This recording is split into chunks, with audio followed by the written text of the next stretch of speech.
அப்படியே ஜீவசக்தியோட இருப்போமா? Worshiping the Lord Jesus. We thank you, Jesus, for this time, Lord. Worship you, Lord. அப்பா உமக்கு நன்றி செலுத்துகிறோம் இயேசுவே. நீர் நல்லவர் அப்பா. எங்கள் பாத்திரர் அப்பா. உமக்கு நன்றி இயேசுவே. We give thanks to you, Jesus. We invite your presence, Lord Jesus. நன்றி செலுத்துவோமா அவருக்கு? நீர் நல்லவர். நீர் சர்வ வல்லவர். You are Adonai, Lord. You're Adonai. You're the master of everything, Jesus. Oh, we worship you, Lord. Oh, we worship you, for you deserve all our praises. எல்லா துதிக்கும் பாத்திரராய் இருக்கிறப்பா. Oh, உமக்கே நாங்கள் ஆராதனை செலுத்துகிறோம். உம்மை நாங்கள் பாடுகிறோம் இயேசுவே. சூரியன் உதிக்கும் திசை துவங்கி அப்பா உம்முடைய அப்பா நாமம் ஒன்றே உயரும் இயேசுவே. Oh yes, Father God, from the rising of the sun till the setting of the saints, Lord, let your name be praised, Jesus. Let your name be hallowed. We worship you, Lord Jesus. உம்மை ஆராதிக்கிறோம். உம்முடைய பிரசன்னத்தை அப்பா நாங்கள் வாஞ்சிக்கிறோம் அப்பா. We worship you. King of kings, Lord of lords.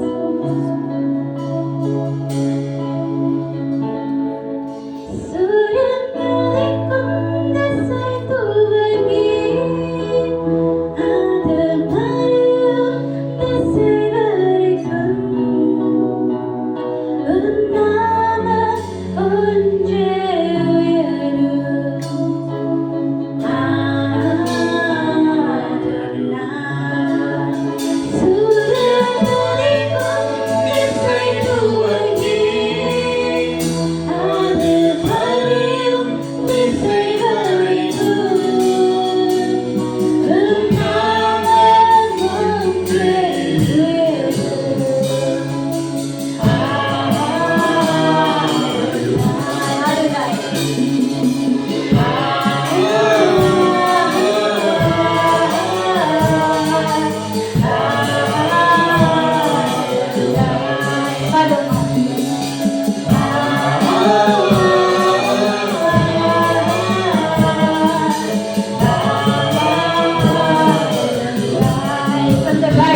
பாடுவோமா?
பாடுவதே எங்கள் மேன்மையா.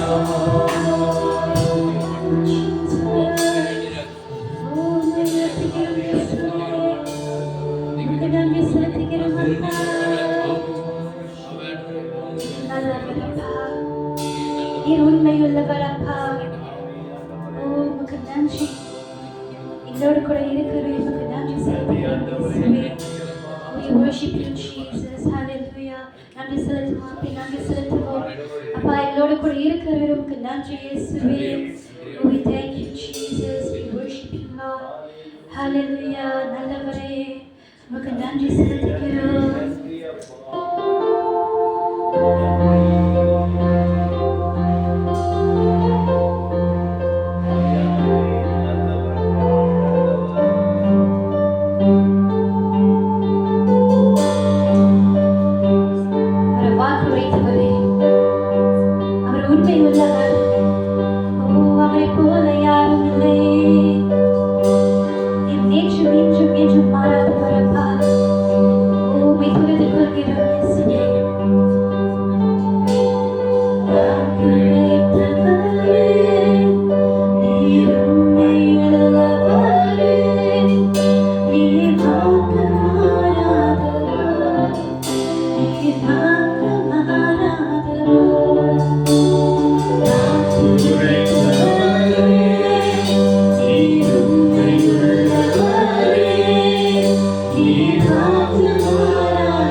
என்றும் என்றும் என்றும் மாறாதவர்.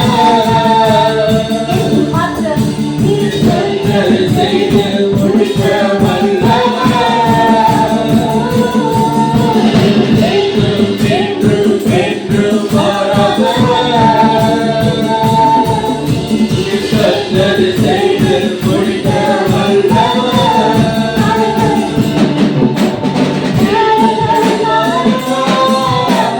சொன்னதை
நல்லவரே உமக்கு நன்றி ஆண்டவரே.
என்றும் என்றும் மாறாதவர். நீர் சொன்னதை செய்து முடிக்க வல்லவர். ஆமென். வார்த்தையில் உண்மை உள்ளவர். என்றும் என்றும் மாறாதவர். சொன்னதை செய்து முடிக்க வல்லவர். என்றும் என்றும் என்றும்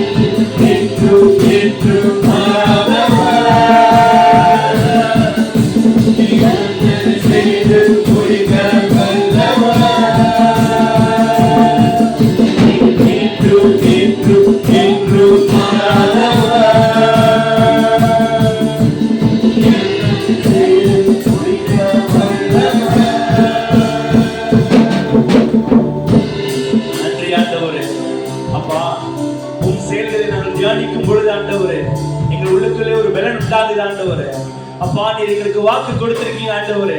உன்னை முடிவு பரிந்தும் நடத்துவேன் என்று வாக்கு கொடுத்தீங்க ஆண்டவரே. சூழ்நிலைகளுக்கு மாறுதலா இருக்கலாம் ஆண்டவரே. போராட்டங்களுக்கு மாறுதலா இருக்கலாம் ஆண்டவரே. நாங்கள் நம்பியிருக்க மனிதர்கள் ஆண்டவரே சூழ்நிலை மாறலாம் ஆண்டவரே. நாங்கள் நம்பி இருக்கிறவர், எங்களோடு கூட இருக்கிறவர், நீர் மாறாதவரை எங்களோடு கூட இருக்கீங்க ஆண்டவரே. உமது அன்புக்காக, உமது மாறாத நிலைக்காக நன்றி ஆண்டவரே. நன்றி செலுத்துகிறோம் ஆண்டவரே. உமது ஒவ்வொரு கிரியைகளும் எங்கள் வாழ்க்கைக்குள்ளே இடைப்பட்டு நடத்துகிறதுக்காக நன்றி ஆண்டவரே. சூழ்நிலைகளுக்கு எதிராக இருக்கலாம் ஆண்டவரே. எல்லா காரியங்களும் மாறுதலாக இருக்கட்டும் ஆண்டவரே. நீர் மாறாதவராய், மிக பரிசுத்தம் உள்ளவராய், உண்மையாய் நேசிக்கிறவராய் எங்களோடு இடைபடுகிறதுக்காக நன்றி செலுத்துகிறோம் ஆண்டவரே. அப்பா இந்த பூமியில் ஆண்டவரே உமது வார்த்தையை பற்றி கொண்டு நடக்க எங்களை ஒப்பு கொடுக்கிறோம் ஆண்டவரே. இந்த ஞாயிற்றுக்கிழமை ஆராதனையில் ஆண்டவரே, இந்த பரிசுத்த ஓய்வு நாளில் தகப்பனே அப்பா, பிரித்தெடுக்கப்பட்ட பிள்ளைகளாய் ஆண்டவரே எங்களை உமக்கு முன்பாக ஒப்பு கொடுக்கிறோம் ஆண்டவரே. உமது ஒவ்வொரு அதிசய கிரியைகள், அற்புதத்தின் கிரியைகள் ஆண்டவரே எங்கள் வாழ்க்கையில் பரிபூர்ணப்படுவதாக சுவாமி.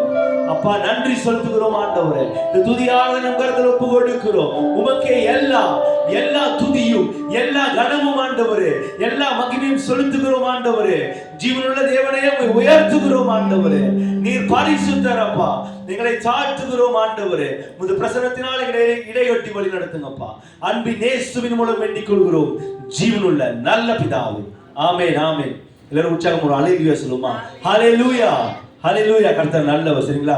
சரி, நம்ம ஜனங்கள் கொஞ்சம் குறைவா இருக்கனால பின்னாடி கூட நீங்க முன்னுக்கு வந்துருங்க. சரிங்களா? பேபி இருக்கவங்க பரவாயில்ல. ரூபனையா நீங்க முன்னுக்கு வந்துருங்க. நம்ம டீச்சர் இருக்கீங்களா, முன்னுக்கு வந்துருங்க. ஒளியலான்னு பார்க்காதீங்க, விட மாட்டோம். சரிங்களா? ஹல்லேலூயா ஹல்லேலூயா. கர்த்தர் நல்லவர். ஹல்லேலூயா. கர்த்தர் நல்லவரா இருக்கார்ல. ஹல்லேலூயா. நாளைக்கு கூட நம்மளோட கூட நம்ம ஒரு மாசத்தை கடந்து முடிச்சிட்டோம். சரிங்களா? இந்த வருஷம் பிறந்தது தெரியல, கிறிஸ்துமஸ் காலமா இருந்துச்சு. டக்குன்னு பார்த்தா ஹாப்பி நியூ இயர் வந்துருச்சு.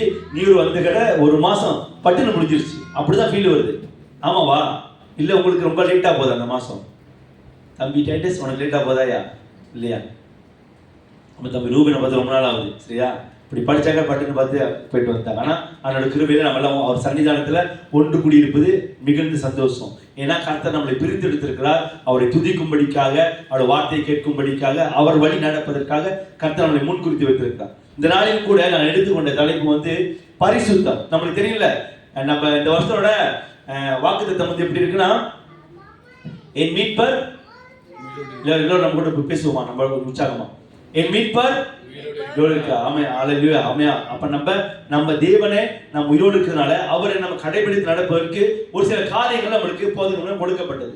அதாவது அவரை நம் மீட்பரை வந்து அணுகி அவரோடு கூட வாழ்வதற்கு நமக்கு தேவையான ஒரு சில காரியங்கள் நமக்கு அடங்கியிருந்தது. ஆராதனை குறித்து பார்த்தோம். இப்ப இந்த மாசம் வந்து பரிசுத்தத்தை குறித்து பார்ப்போம். சரிங்களா?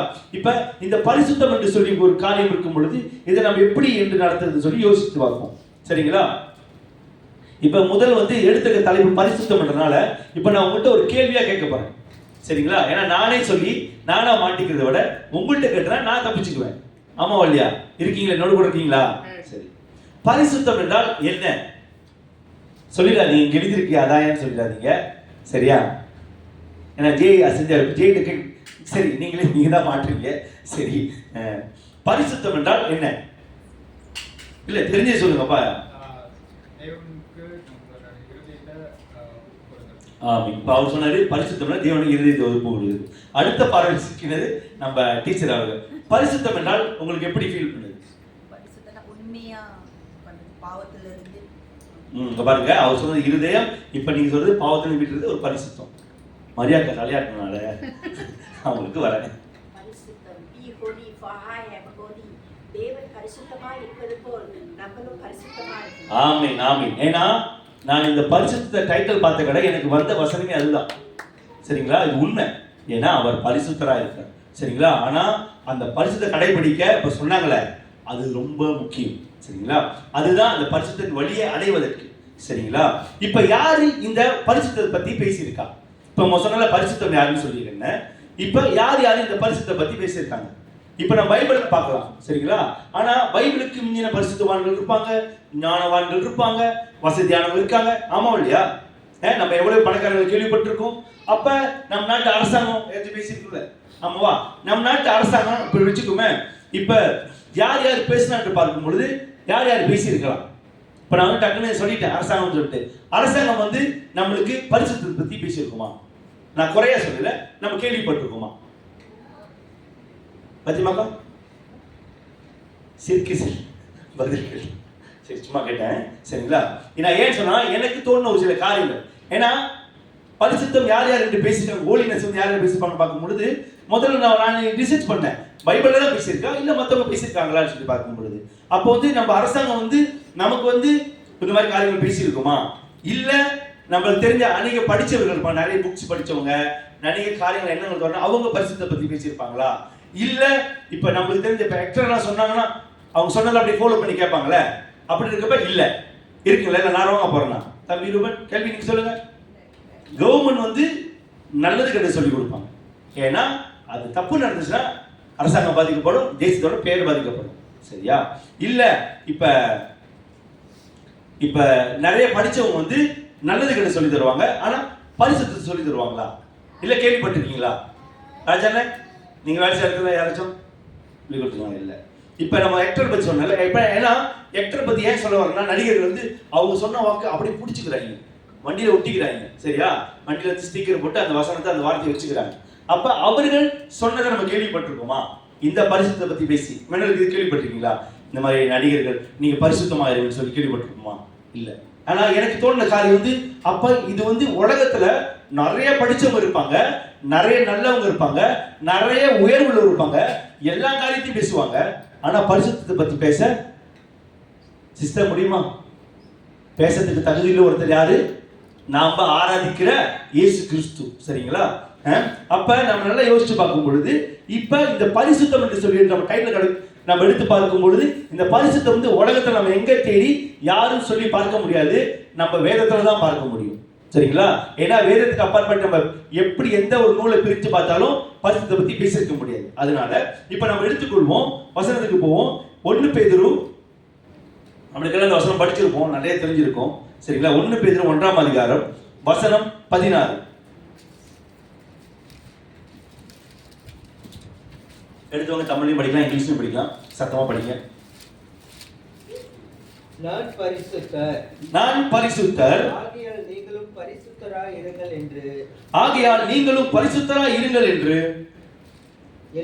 எழுதியிருக்கிறதே, சரிங்களா? இங்கிலீஷ்ல படிப்பேன், டென்ஸ் படியா? For it is written, be holy because I am holy. Be holy because I am holy, ரைட்டா? இந்த அதிகாரத்தை நான் படிக்கும் பொழுது இந்த வசனம் நம்ம சொல்றப்போ சொன்னாங்க, நான் பரிசுத்தராக இருக்கிறேன், நீங்க பரிசுத்தராக இருக்குன்னு எழுதியிருக்குது, சரிங்களா? பழைய ஏற்பாடு எழுதியிருக்குது, புதிய ஏற்பாடு அது நினைவு கூறப்பட்டிருக்காங்க. இப்போ இந்த அதிகாரத்தில் வந்து நான் பார்க்கும் பொழுது முதல்ல ஒரு சம்பவத்தை ஒரு என்கரேஜா என்ன, இந்த 1 பேதுரு எழுதின நிருபம் வந்து பொதுவான நிருபம், சரிங்களா? பொதுவா எல்லாருக்கும் சரி, ஒரு என்கரேஜ்க்காகவும் சரி, ஒரு நாலேஜுக்கு வாழ்றதுக்காக ஒரு சில காரியங்கள் சொல்லி கொடுத்து வரப்பே அது இடையில டக்குன்னு என்ன ஆகுதுன்னா கர்த்தருடைய செயல் இடைப்படுது. ஏன் சொல்றேன்னா, நீங்க இந்த வசனத்தை திருப்பி இந்த அதிகாரத்தை 1லேருந்து படிச்சு வந்தீங்கன்னா அவர் சொல்லி கொடுத்துருப்பாரு, நீங்க இதை செய்யக்கூடாது, இப்படி இருக்கணும் சொல்லிட்டு ஒரு கட்டம் வரப்ப ஆண்டோட வார்த்தை க்ராஸ் பண்ணுது, நான் பரிசுத்தரா இருப்பது போல நீங்கள் பரிசுத்தரா இருங்க. நம்ம நல்லா புரிஞ்சுக்கணும். இந்த ஒரு சம்பவத்துல வரும்பொழுது எல்லா காரியமும் நமக்கு இருக்கு, டக்குன்னு க்ராஸ் பண்ற ஆண்டு வந்து ஒரு சம்பவத்துல சீரியஸா இன் பண்றாரு. இதுதான் நான் பரிசுத்தரா இருக்கிறேன், நீங்க பரிசுத்தமா இருங்க. இப்ப நம்ம வந்து நான் பரிசுத்தரா இருக்கேன், நீங்க பரிசுத்தரா இருங்க, அப்படி வரல. சரிங்களா? எழுதியிருக்கிறதே என்று சொல்றாங்களே, எப்படின்னா அது வந்து நம்மளை ரிமைண்டிங் பண்றாங்க. உலகத்துல நிறைய காரியங்கள் சுத்தி புத்தி மேல கீழே பார்த்துட்டு வரோம். நம்ம ஒரு காரியம் நினைவு கொண்டு வச்சுக்கணும். கர்த்தர் இடைப்படுறாரு, எப்படின்னா நான் பரிசுத்தரா இருக்கிறேன், நீங்க பரிசுத்தமா இருங்க என்று சொல்லி. இது வந்து எப்படின்னா ஒரு முழு நிச்சயமா சொல்றாரு. இது வந்து கண்டிப்பா நம்ம ஃபாலோ பண்ண வேண்டிய ஒரு காரியம். நான் ஏன் முதல்ல சொன்னேன், உங்கள்கிட்ட கேட்டல, ஒரு சில காரியத்தை கேட்டல, ஏன் இந்த உலகத்துல நம்ம நிறைய நம்மளுக்கு அட்வைஸ் பண்றவங்க இருப்பாங்க, நிறைய மோட்டிவேஷன் கொடுக்குற வார்த்தைகள் இருப்பாங்க. அவங்க வந்து நம்ம நிறைய காரியங்கள் சொல்லுவான். இப்போ நம்ம யூடியூப் தட்டினா நிறைய காரியங்கள் பார்க்கலாம், மோட்டிவேஷன் வார்த்தை. ஆமாவா, நீங்க இப்படி இருக்கக்கூடாது, இப்படி சொல்லுவாங்க. ஆனா பரிசுத்தத்தை பத்தி பேச யாருனாலும் முடியாது. ஏன்னா அந்த பரிசுத்தமா நடந்து கொள்றவங்க தான் செயல்படுறவங்க தான் பேச முடியும். ஆமாவா, நான் வந்து அரசாங்கம் பரிசுத்தம் என்று சொல்லி வரல, அவங்களால பேச இந்த காரியம் இல்லை. சரிங்களா? ஏன்னா அவங்களுக்கு நிறைய வேற விதமான காரியம் இருக்கு. கர்த்தர் பேசுறதுக்கு ஒரு காரியம் இருக்கு. சரிங்களா? உலக ஜனங்கள் ஞானிகள் படித்தவர்களா பேசுற ஒரு பகுதி வச்சுட்டு நீங்க கர்த்தர் பேசுறாருன்னா, ஏன்னா அவர் எப்படின்னா பாவம் இல்லாத ஒரு தேவன். ஏன்னா அவர் பாவத்தை வந்து இது பாவம்னு சொல்லிட்டு அவர் செஞ்சு அந்த அனுபவம் இல்லை. அவர் வந்து இது பாவத்தை நீங்க செய்யக்கூடாதுன்னு சொல்றதுனாலதான் அவர் பரிசுத்தரா இருக்காரு. பாவ காரியங்களை பார்த்து இதை செய்யக்கூடாது என்று சொல்றாருன்னா அவர் அந்த காரியத்தை இன்வால்வ் பண்ணல, அவருக்கு அது பிடிக்காது. அதனால அவர் சொல்றாருன்னா பாவனை இல்லாதனாலதான் நான் பரிசுத்தரா இருக்கேன், நான் எல்லா சிச்சுவேஷனும் பார்த்திருக்கேன், பாவத்தை பார்த்திருக்கேன், ஆனா நான் பாவம் செய்யாதவன், அதனால நீங்களும் பாவம் செய்யாம இருக்கணும்னு ஒரு வார்த்தை. சரிங்களா? உலகத்தில் பிரிக்கப்பட்ட தன்மை நம்ம சொன்னல, உங்கள்கிட்ட உலகத்தில் நம்ம கேட்கிற மோட்டிவேஷன் எல்லா காரியம் சொன்னல, உலகத்துக்கும் இந்த ஒரு வார்த்தைக்கும் ஒத்து போக முடியாது. ஏன்னா உலகத்தில் நின்று பேசுறவங்க வந்து பேச்சு, அந்த ஸ்பீச் முடிச்ச கடை அவங்களுக்குன்னு ஒரு ஸ்டைல் பேச்சு இருக்கும், அவங்களுக்குன்னு ஒரு பழக்க வழக்கம் இருக்கும். சரிங்களா? ஏன்னா அவங்களுக்கு காசு கொடுத்து நீங்க இந்த காரியத்தை பேசுங்க, இந்த மோட்டிவேஷன் கொடுங்க படிக்கிற பிள்ளைங்களுக்கு. எனக்கு மோட்டிவேஷன் வர்றப்ப படிக்கிற பிள்ளைங்க ரொம்ப என்கரேஜ் பண்ணுவாங்க படிப்பு கொடுத்து, ஏன்னா நீங்க உலக போய் சொல்லிட்டு. ஆனா அந்த மோட்டிவேஷன் வாழ்க்கையும் சரி, பரிசுத்தத்தை பத்தி இன் பண்ண நானும் கேள்விப்பட்டதில்லை. இல்ல நீங்க யாச்சும் கேள்விப்பட்டிருக்கீங்களா? ஹலோ, ஆமாவா? இல்ல கேள்விப்பட்டிருக்கோம். ஆமாவா? அப்படி இருக்கப்ப ஒரு வித்தியாசம். ஏன்னா உலகத்திலிருந்து பிரித்தெடுக்கப்பட்ட ஒரு வார்த்தை தான் பரிசுத்தம். அந்த பரிசுத்தத்துக்கு அடையாளம் தான் இயேசு கிறிஸ்து. ஏன்னா அவருக்கு உலகத்தை உண்டாக்கினவர், வானத்தை உண்டாக்கினவர், மனுஷர்களை உண்டாக்கினவர், ஜீவனை கொடுத்தவர். ஆனா அவருக்கு தெரியும் இது பரிசுத்தம், இது பரிசுத்தம் இல்லாது என்று சொல்லி. சரிங்களா? ஒன்னொன்னு வந்து முழுமையான சுத்தமும் நீதியும் உள்ளவர் தான் நாம் ஆராதிக்கிற தேவன். ஏன்னா இந்த முழுமையான அந்த சுத்தம் நீதி உள்ளவர்கள் தான் பரிசுத்தம் என்று சொல்ல முடியும். புரியுதுங்களா? இப்ப காலையில பரிசுத்தமா இருந்துட்டு மாலையில அப்படியே நடப்பாங்களே, நம்ம ஜனங்க நல்லா நடப்பாங்க இருப்பாங்களே,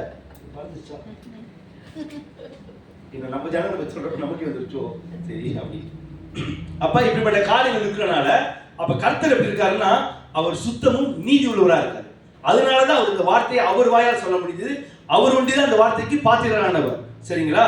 அப்ப ஒன்னொன்று, ஏன்னா இந்த சுத்தத்தை பத்தி பார்க்கும் பொழுது உலகத்தில் இப்படிப்பட்ட காரியங்கள் வந்து யாராலையும் செய்ய முடியாதனாலதான் கர்த்தர் ஒன்றிதான் அதை செய்ய முடியனால கர்த்தர் அவர் ரட்சித்த பிள்ளைகளுக்கு அழகா ஒரு வார்த்தை கொடுத்தார், நான் பரிசுத்தரா இருக்கேன்னு சொல்லிட்டு. சரிங்களா? நான் தப்பா எதுவும் போறேன்னா அப்ப செக் பண்ணிக்கணும். சரிங்களா? ஏன்னா மனிதனோட பேச்சு நடத்தைகள்லாம் மாறும் பொழுது அவங்க நம்ம சொன்ன மாதிரி இப்ப வந்து இங்க இருக்கிறப்ப ஒரு மாதிரி பேசிட்டு வெளியே போனவங்க அவங்க ஃப்ரெண்ட்ஸ் வந்து வேற மாதிரி பேசுவாங்க. இதெல்லாம் நம்ம வந்து ராங் ரைட்னு பார்க்கல, நம்ம பார்த்ததுதான் பேசிட்டு இருக்கோம். ஆமாவாலே நம்ம நிறைய ஃப்ரெண்ட்ஸுங்களை பார்த்துருப்போம், நிறைய வித காரியங்கள் நம்ம மூவ் பண்ணி வந்திருக்கோம், நம்ம நிறைய காரியங்கள் தெரியும். சரிங்களா? அப்ப இப்படிப்பட்ட காரியங்கள் இருக்கும் பொழுதுதான் தேவன் அவர் ரத்தத்தால் நம்ம கழுவுனதுனால நமக்கு இந்த ஒரு காரியங்களை சொல்லி கொண்டு வரும் பொழுது அவர் நம்ம ரிமைண்டிங்கா ஒரு காரியம் சொல்றாரு, நான் பரிசுத்தரா இருப்பது போல நீங்களும் பரிசுத்தமா இருங்க என்று சொல்லிட்டு. ஏன் அது இவ்வளவு சீரியஸா என்று சொல்றாருன்னா இது வந்து கடைபிடிக்க வேண்டிய முக்கியமான காரியம். ஆமாவா? நம்ம பரிசுத்தத்தை என்று பார்க்கும் பொழுது பழைய ஏற்பாடுகள் பார்த்தோம்னா பரிசுத்தம் இல்லாமல் தேவனை முடியுமோ? முடியாதுல்ல, ஏன்னா அவர் பரிசுத்தர். இப்ப பழைய ஏற்பாடுல இஸ்ரவேல் ஜனங்களை கர்த்தர் வழிநடத்தி கொண்டு வரும் பொழுது என்ன சொல்வாருன்னா உங்களை நீங்க பரிசுத்தப்படுத்திக் கொள்ளுங்க. சரிங்களா? அவ பரிசுத்தப்படுத்திக் கொள்வதற்கு கர்த்தர் வந்து அதிக முக்கியமான கர்த்தர் சந்திக்க போறது யாரு? மோசே. ஆமாவா? ஆனாலும் அவரோட இருக்க ஜனங்கள் பரிசுத்தப்படுத்திக் கொள்ளணும். அப்படின்னா அவர் பரிசுத்தப்படுத்த நம்ம குடிச்சிட்டு வந்துருக்கோம்னு சொல்லல. நம்ம நல்லா பார்க்கும் பொழுது பரிசுத்தப்படுத்திக் கொள்ளுங்கள் என்று சொல்லும் பொழுது நிறைய காரியங்களை சரிப்படுத்த வேண்டும் சொல்லி. ஏன்னா அவர் சரியான மனுஷன். ஆமாவா இல்லையா? அப்ப இந்த உலகத்துல நாம் பார்க்கும் பொழுது அநேக காரியங்கள் நம் பார்வைக்கு சரியா தோணலாம், நம் பார்வைக்கு நேர்மையா இருக்கலாம். ஆனா அது கர்த்தருடைய பார்வைக்கு பரிசுத்தமா இருக்கு என்று பார்க்கும் பொழுது ஒரு வித்தியாசம் இருக்கு. சரிங்களா? சடங்குக்காக பரிசுத்தமா இருப்பதற்கு வெளிப்புற நடத்தையில பரிசுத்தமா வாழ்கிற சம்பவங்கள் இருக்கு. ஆனா கர்த்தர் சொல்கிற பரிசுத்தம், கர்த்தர் விரும்புகிற பரிசுத்தம், அது கிரியை செய்தா என்று பார்த்து நிதானித்து நடக்கும் பொழுதுதான் அது இயேசு சொல்கிற அந்த வார்த்தையை ஃபுல்ஃபில் பண்ற ஒரு பிள்ளைகளா இருக்கும். சரிங்களா? ஏன்னா இப்ப இயேசு சொல்றாருல்ல, நான் பரிசுத்தரா இருப்பவன் நீங்க பரிசுத்தரா என்று சொல்றாருன்னா எந்த உரிமையில அவர் சொல்றாரு சொல்லுங்க. நாங்க இருக்க எல்லாருமே பசங்க நல்லா தெரிஞ்சவங்க. இங்க யாருமே புது ஜனங்கள் இல்லை. நம்ம எல்லாம் வேத வசனத்துல சரி கிறிஸ்துக்குள்ள பல ஒரு நல்ல ஒரு அனுபவத்துக்குள்ள பட ஜனங்க. ஆமா இல்லையா? ஐயா ரூபன் நீ சொல்லியா ஆண்டவர் ஏன் நான் பரிசுத்தரா இருக்கு போல நீங்க பரிசுத்தரா இருக்குன்னு சொன்னார்? ஏன் சொன்னார்? அவர் குற்றமற்றவர் அவர் சொன்னார். ஓகேவா? இன்னொன்று ஒரு காரணம் நம்ம நல்லா யோசிச்சு பார்க்கும் பொழுது, அவர் ரத்தத்தால் கழுவப்பட்டவர்கள் இந்த வேதத்தை ஏந்தி சுமப்பார்கள். அவர் ரத்தத்தால் மீட்கப்பட்டவர்கள் தான் பைபிள் படிச்சிருப்பாங்க. இல்லைன்னா மற்றவங்களுக்கு இந்த ஃபீல், இந்த ஆழலாம் வந்திருக்காது. இப்போ நம்மளுக்கு அந்த ஃபீல் வருதா இல்லையா? நான் பரிசுத்தரா இருப்பது போல நீங்க பரிசுத்தம் சொல்லும்போது நமக்கு எப்படிப்பட்ட அந்த காரியம் வருது? ஆமாவா இல்லையா? அப்ப கர்த்தர் அந்த வார்த்தை நம்ம கிட்ட சொல்றதுக்கு பாத்திரர். ஏன்னா அவர் இந்த பூமிக்கு மனுக்குலம் எடுத்து நம்முடைய பாவங்களை கழுவுவதற்கு அவர் என்ன பண்ணிருக்காருன்னா நம்மளை கழுவி இருக்காரு. எப்படி ஏன் கழுவினாரு? நம்மளுக்குள்ள அசுத்தம் இருந்தனால, அவர் ரத்தம் ஒன்றுதான் பரிசுத்தம், அவர் செயல்கள் ஒன்றுதான் பரிசுத்தனால அவரை ரத்தம் நம்ம கழுவி பரிசுத்தமாக்குறதுனால தான் அவர் நம்மளுக்கு அந்த உரிமையோடு சொல்லுகிறார். ஆமாவா? அப்ப நம்ம நல்ல ஒரு காரியம் புரிந்து கொள்ளணும். பழைய ஏற்பாடு நாம் பார்க்கும்போது ஒவ்வொரு சம்பவம் நடக்கும் பொழுது கர்த்தர் அப்படிதான் பழைய ஏற்பாடோட பரிசுத்தை பத்தி நல்லா வேதத்தை படிச்சவங்களுக்கு தெரியும். பரிசுத்தம் என்ன பண்ணிடுவாங்க? இறந்துருவாங்க. இப்ப கிருபையின் காலத்துல போய்கிட்டு இருக்கனால எல்லாம் அப்படியே இல்லையே அப்படி தப்புன்னு ஆண்டு அடிச்சிருப்பாரு. ஆமா இல்லையா? நம்ம கேள்விப்பட்டிருமா இல்லையா? இது கொஞ்ச நாளே மிஸ் பண்ணி அடிச்சிருப்பாரு. ஆமாவா இல்லையா? பழைய ஏற்பாட்டில் பேசியிருக்க முடியுமா? ஒரே அடி முடிச்சு. ஏன்னா கர்த்தர் அவ்வளவு சீரியஸா அந்த காரியத்தை முயற்சி பண்றாரு. ஏன்னா கர்த்தருக்கு வேண்டியது எப்படி இருக்கிறத விட அவருக்கு முன்பாக பரிசுத்தமா இருக்கும். அப்ப ஏன்னா அவர் பேச்சில பரிசுத்தமா இருந்தார், அவர் செய்கையில பரிசுத்தமா இருந்தார், அவர் நடத்தையில பரிசுத்தமா இருந்தார். தெரியுதுங்களா? ஏன்னா உலகத்துல இதெல்லாம் மிஸ் அவுட் ஆயிடுச்சு. சரிதா? மிஸ் அவுட் ஆயிட்டு அந்த பரிசுத்தம் எல்லாம் போகும்பொழுது கூட அவர் எப்படி பாக்குறாங்கன்னா, நான் கணக்கா தானே இருக்கேன், நான் கணக்கா தானே பேசுறேன், நான் கணக்கா தானே நடக்கிறேன். ஆமா தானே? நம்ம பிள்ளைங்க நம்ம சொல்லி கொடுப்பாங்க பாரு, நான் சரியா தானே செஞ்சேன், நம்மளுக்கு தெரியும் அது தப்புன்னு. ஆமாவா இல்லையா? கொஞ்சம் படிச்சு கொஞ்சம் பழக்க வழக்கம் உள்ள நமக்கு நம்ம பிள்ளைங்க செய்யறது கொஞ்சம் ரோம் நமக்கு தெரியுன்றப்ப, வானத்தையும் பூமியும் உண்டாக்கி 1000 வருஷங்களா ஆளுக்கு செய்யற கர்த்தருக்கு பரிசுத்தம் எது அசுத்தம் எது தெரியாதா? அப்ப அவர் சொல்வதற்கு ஒரு காரணம் இருக்கு. ஆமாவா இல்லையா? அப்ப தேவனுக்கு பிடிக்காத நோ சொல்லிட்டு அவர் வார்த்தையின்படி கீழ்ப்படுத்தி போவதுதான் பரிசுத்த வாழ்க்கையினோட துவக்கமா இருக்கு. ஆமாவா? சரிங்களா? இப்ப நம்ம ரட்சிப்போம் சொன்னல, நம்ம ஆண்டவர் ஏன் இந்த ரட்சிப்பை குறித்து அவர் ஏன் அவ்வளவு உரிமையா சொன்னாருன்னு நம்ம ரட்சித்ததுனால. ஓகேவா? ரட்சிக்கப்பட்டதுக்கு அப்புறம் ஏன் ஆண்டவர் இந்த காலம் சொல்றாரு? நீங்க நல்லா யோசிச்சு பாருங்க. இந்த நிருபங்கள் ரட்சிக்கப்படாத ஜனங்களுக்கு எழுத்துல ரட்சிக்கப்பட்டு கிறிஸ்துவுக்குள் வாழ்கிறவர்களுக்கு, அவர் வேதத்தை அறிந்தவர்களுக்கு அவர் நினைப்பூட்டாருன்னா ஏன் இந்த காரியத்தை கற்று சொல்றாரு? ஏன் சொன்னாக்கா, ரட்சிக்கப்பட்டு நம்ம அவர் ரத்தத்தால் கழுவப்பட்டு நடந்து கொண்டு போறோம். ஆனா நடந்து கொண்டு இந்த பூமியில உள்ள பயணத்தை நம்ம எப்படி போறோம்னா, பாவத்தை பார்ப்போம், மீறுதலை பார்ப்போம், அக்கிரமத்தை பார்ப்போம், நம்ம பாடுகளை பார்ப்போம். இப்படிப்பட்ட சூழ்நிலையை பார்க்கும் பொழுது நாம் பாவ காரியங்களுக்கோ நம்ம கர்த்தர் விரும்பாத அசுத்தங்களை சிக்கிக்கொள்ளாதபடிக்கு நம்மளோட பயணம் அவரோட வழியில் இருப்பதற்காக தான் அவர் நம்ம நினைவுறுத்துறார், நான் பரிசுத்தமா இருப்பது போல நீங்களும் பரிசுத்தமா இருங்கள் என்று சொல்லி. சரிங்களா? இப்ப இந்த காரியத்தை நம்ம பார்க்கும் பொழுது நம்ம ஒரு நல்ல ஒரு காரியத்தை இப்ப வேதத்துல இயேசு கிறிஸ்து வருது பரிசுத்தமா என்று சொல்லி காட்டும் பொழுது கஷ்டம். ஏன்னா இயேசு கிறிஸ்து தேவகுமாரன். ஆமாவா? அவர் செஞ்சார். இப்ப மனுஷனாகி நம்ம செய்ய முடியுமா? நம்ம இந்த மாதிரி காரியத்தை ஃபாலோ பண்ண முடியுமா என்று பார்க்கும் பொழுது கேள்விக்குறியாதா இருக்கும். ஆனாலும் கர்த்தர் நம்ம இந்த வருஷ தொடக்கத்திலே நம்ம பார்த்த யோபு குறித்து பார்க்கும் பொழுது எப்படி கூப்பிடாரு கர்த்தர்? யோபு எப்படி அழைச்சாரு? உத்தமனும் சன்மார்க்கனும். அப்ப கர்த்தர் அழைச்சிருக்காரு. சரியா? இல்ல கர்த்தர் அப்படி யோபு மட்டும் தான் அப்படி தெரிஞ்சு கொண்டு இருக்காரா? பேசுவோம் கொஞ்சம்.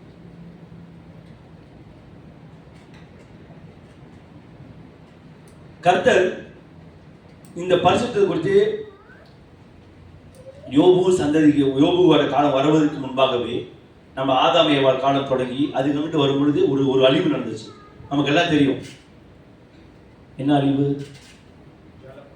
ஜலப்பிரவாகம். தெரியாது, ஏன்னா அதான் எனக்கு தெரியும். சரியா? இப்ப அதுக்கு போறவங்க முன்பாக நம்ம கர்த்தரை துதிக்கிறோம்ல. கர்த்தரை நம்ம எப்படி துதிக்கிறோம்?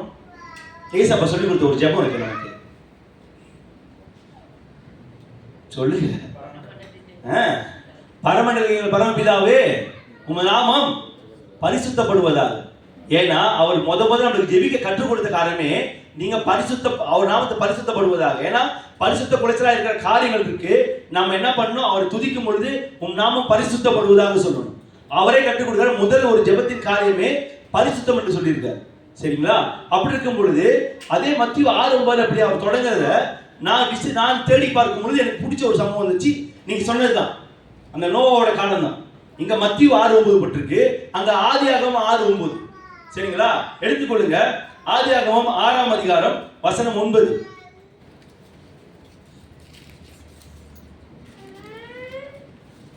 ஆதியாகமம் 6ஆம் அதிகாரம் வசனம் 9. நோவாவின் வம்ச வரலாறு. நோவா தன் காலத்தில் இருந்தவர்களுக்குள்ளே நீதிமானும் உத்தமனாய் இருந்தான். நோவா தேவனோடு சஞ்சரித்துக் கொண்டிருந்தான். நம்ம யோபு பத்தி சொல்றப்ப நமக்கு என்ன தெரியும்? உத்தமனும் சன்மார்க்கனும் சொல்லிட்டு. ஆமாவா? ஏன்னா ஒரு பாடிகள் வருவதற்கு முன்பதாகவே ஒரு மனுஷனோட வாழ்க்கை குறித்து சொன்னார்ல. ஆமாவா இல்லையா? நம்ம எல்லாம் கேட்டிருப்போம். ஒரு 4 வாரம் முன்னாடி தான் இதை பத்தி நம்ம பார்த்தோம். சரிங்களா? ஆனாலும் நம்ம ஒன்னும் போய் பார்க்கும் பொழுது கர்த்தர் யாரு? இப்ப நான் யோபு பத்தி சொல்லியிருந்தேன், நமக்கு எல்லாம் கேட்ட ஒரு சம்பவமா இருக்கும்ல. ஆனா நம்ம நோவை பார்க்கும்போது கர்த்தர் எப்படி அழைச்சிருக்காருன்னா, நீ எப்படி இருக்காருன்னா, தன் வாழ்ந்த காலத்துல அவர் எப்படி இருக்காருன்னா நீதிமானா இருந்திருக்காரு, உத்தமனா இருந்திருக்காரு. அதாவது அவர் வாழ்ந்த காலத்துல ஒரு காரியம் செயல்படுறாரு. எப்படி செயல்படுறாருன்னா, அவர் கர்த்தருடைய பார்வைக்கு நீதிமானா இருந்திருக்காரு. ஏன்னா கர்த்தர் சொல்லாம இது பண்ண முடியுமா? கர்த்தர் சொல்லாம ஒரு ஜட்ஜ்மெண்ட் கொடுக்க முடியுமா? நம்ம மனுஷங்களை நம்ம கற்றுக்கொண்டது வேதத்துல தானே. அப்ப வேதத்துல கர்த்தர் ஒரு காரியம், இவங்க தப்பு பண்ணாங்கன்னு தப்பு பண்ணவங்க அப்படியே எழுதியிருப்பாங்கல்ல. இது நம்ம நார்மலா சொல்றது தானே. தப்பு பண்ணவங்க, பொய் சொன்னவங்க, கொலை பண்ணவங்க, அழிச்சவங்க அப்படி சொல்லி வரப்ப ஒவ்வொரு காரியம் சொல்றப்ப இப்ப கர்த்தர் எப்படி சொல்றாரு? ஐடென்டிஃபை பண்றாரு. யாருன்னா நம்ம நோவாவை அவர் எப்படி இருக்காருன்னா, அவர் நீதிமானும் உத்தமனா இருக்கிறான். நோவா தேவனோடு சஞ்சரித்துக் கொண்டிருந்தான். அப்போ கர்த்தரோட பார்வையில ஒரு மனுஷன் அவர் வாழ்ந்த காலத்துல நீதிமானா இருந்திருக்காரு, உத்தமனா இருந்திருக்காரு, தேவனோடு சஞ்சரித்த ஒரு வாழ்க்கை இருக்கு. இதுல ஒரு நல்ல ஒரு காரியம் பார்க்கும் பொழுது ஒரு மனுஷன் அவர் வாழ்ந்த காலத்துல எப்படி இருந்துச்சுன்னு நம்ம சொல்றது போதும் முன்பாக ஒரு மனுஷனால கர்த்தரோடு இணைய முடியும்னா ஒரு சில காரியங்கள் இருக்கு. உத்தமனா இருப்பது, ஆமாவா? நான் தப்பா சொல்றேன். நீதிமானா இருப்பது, கர்த்தரோடு சஞ்சரிப்பது. சரிங்களா?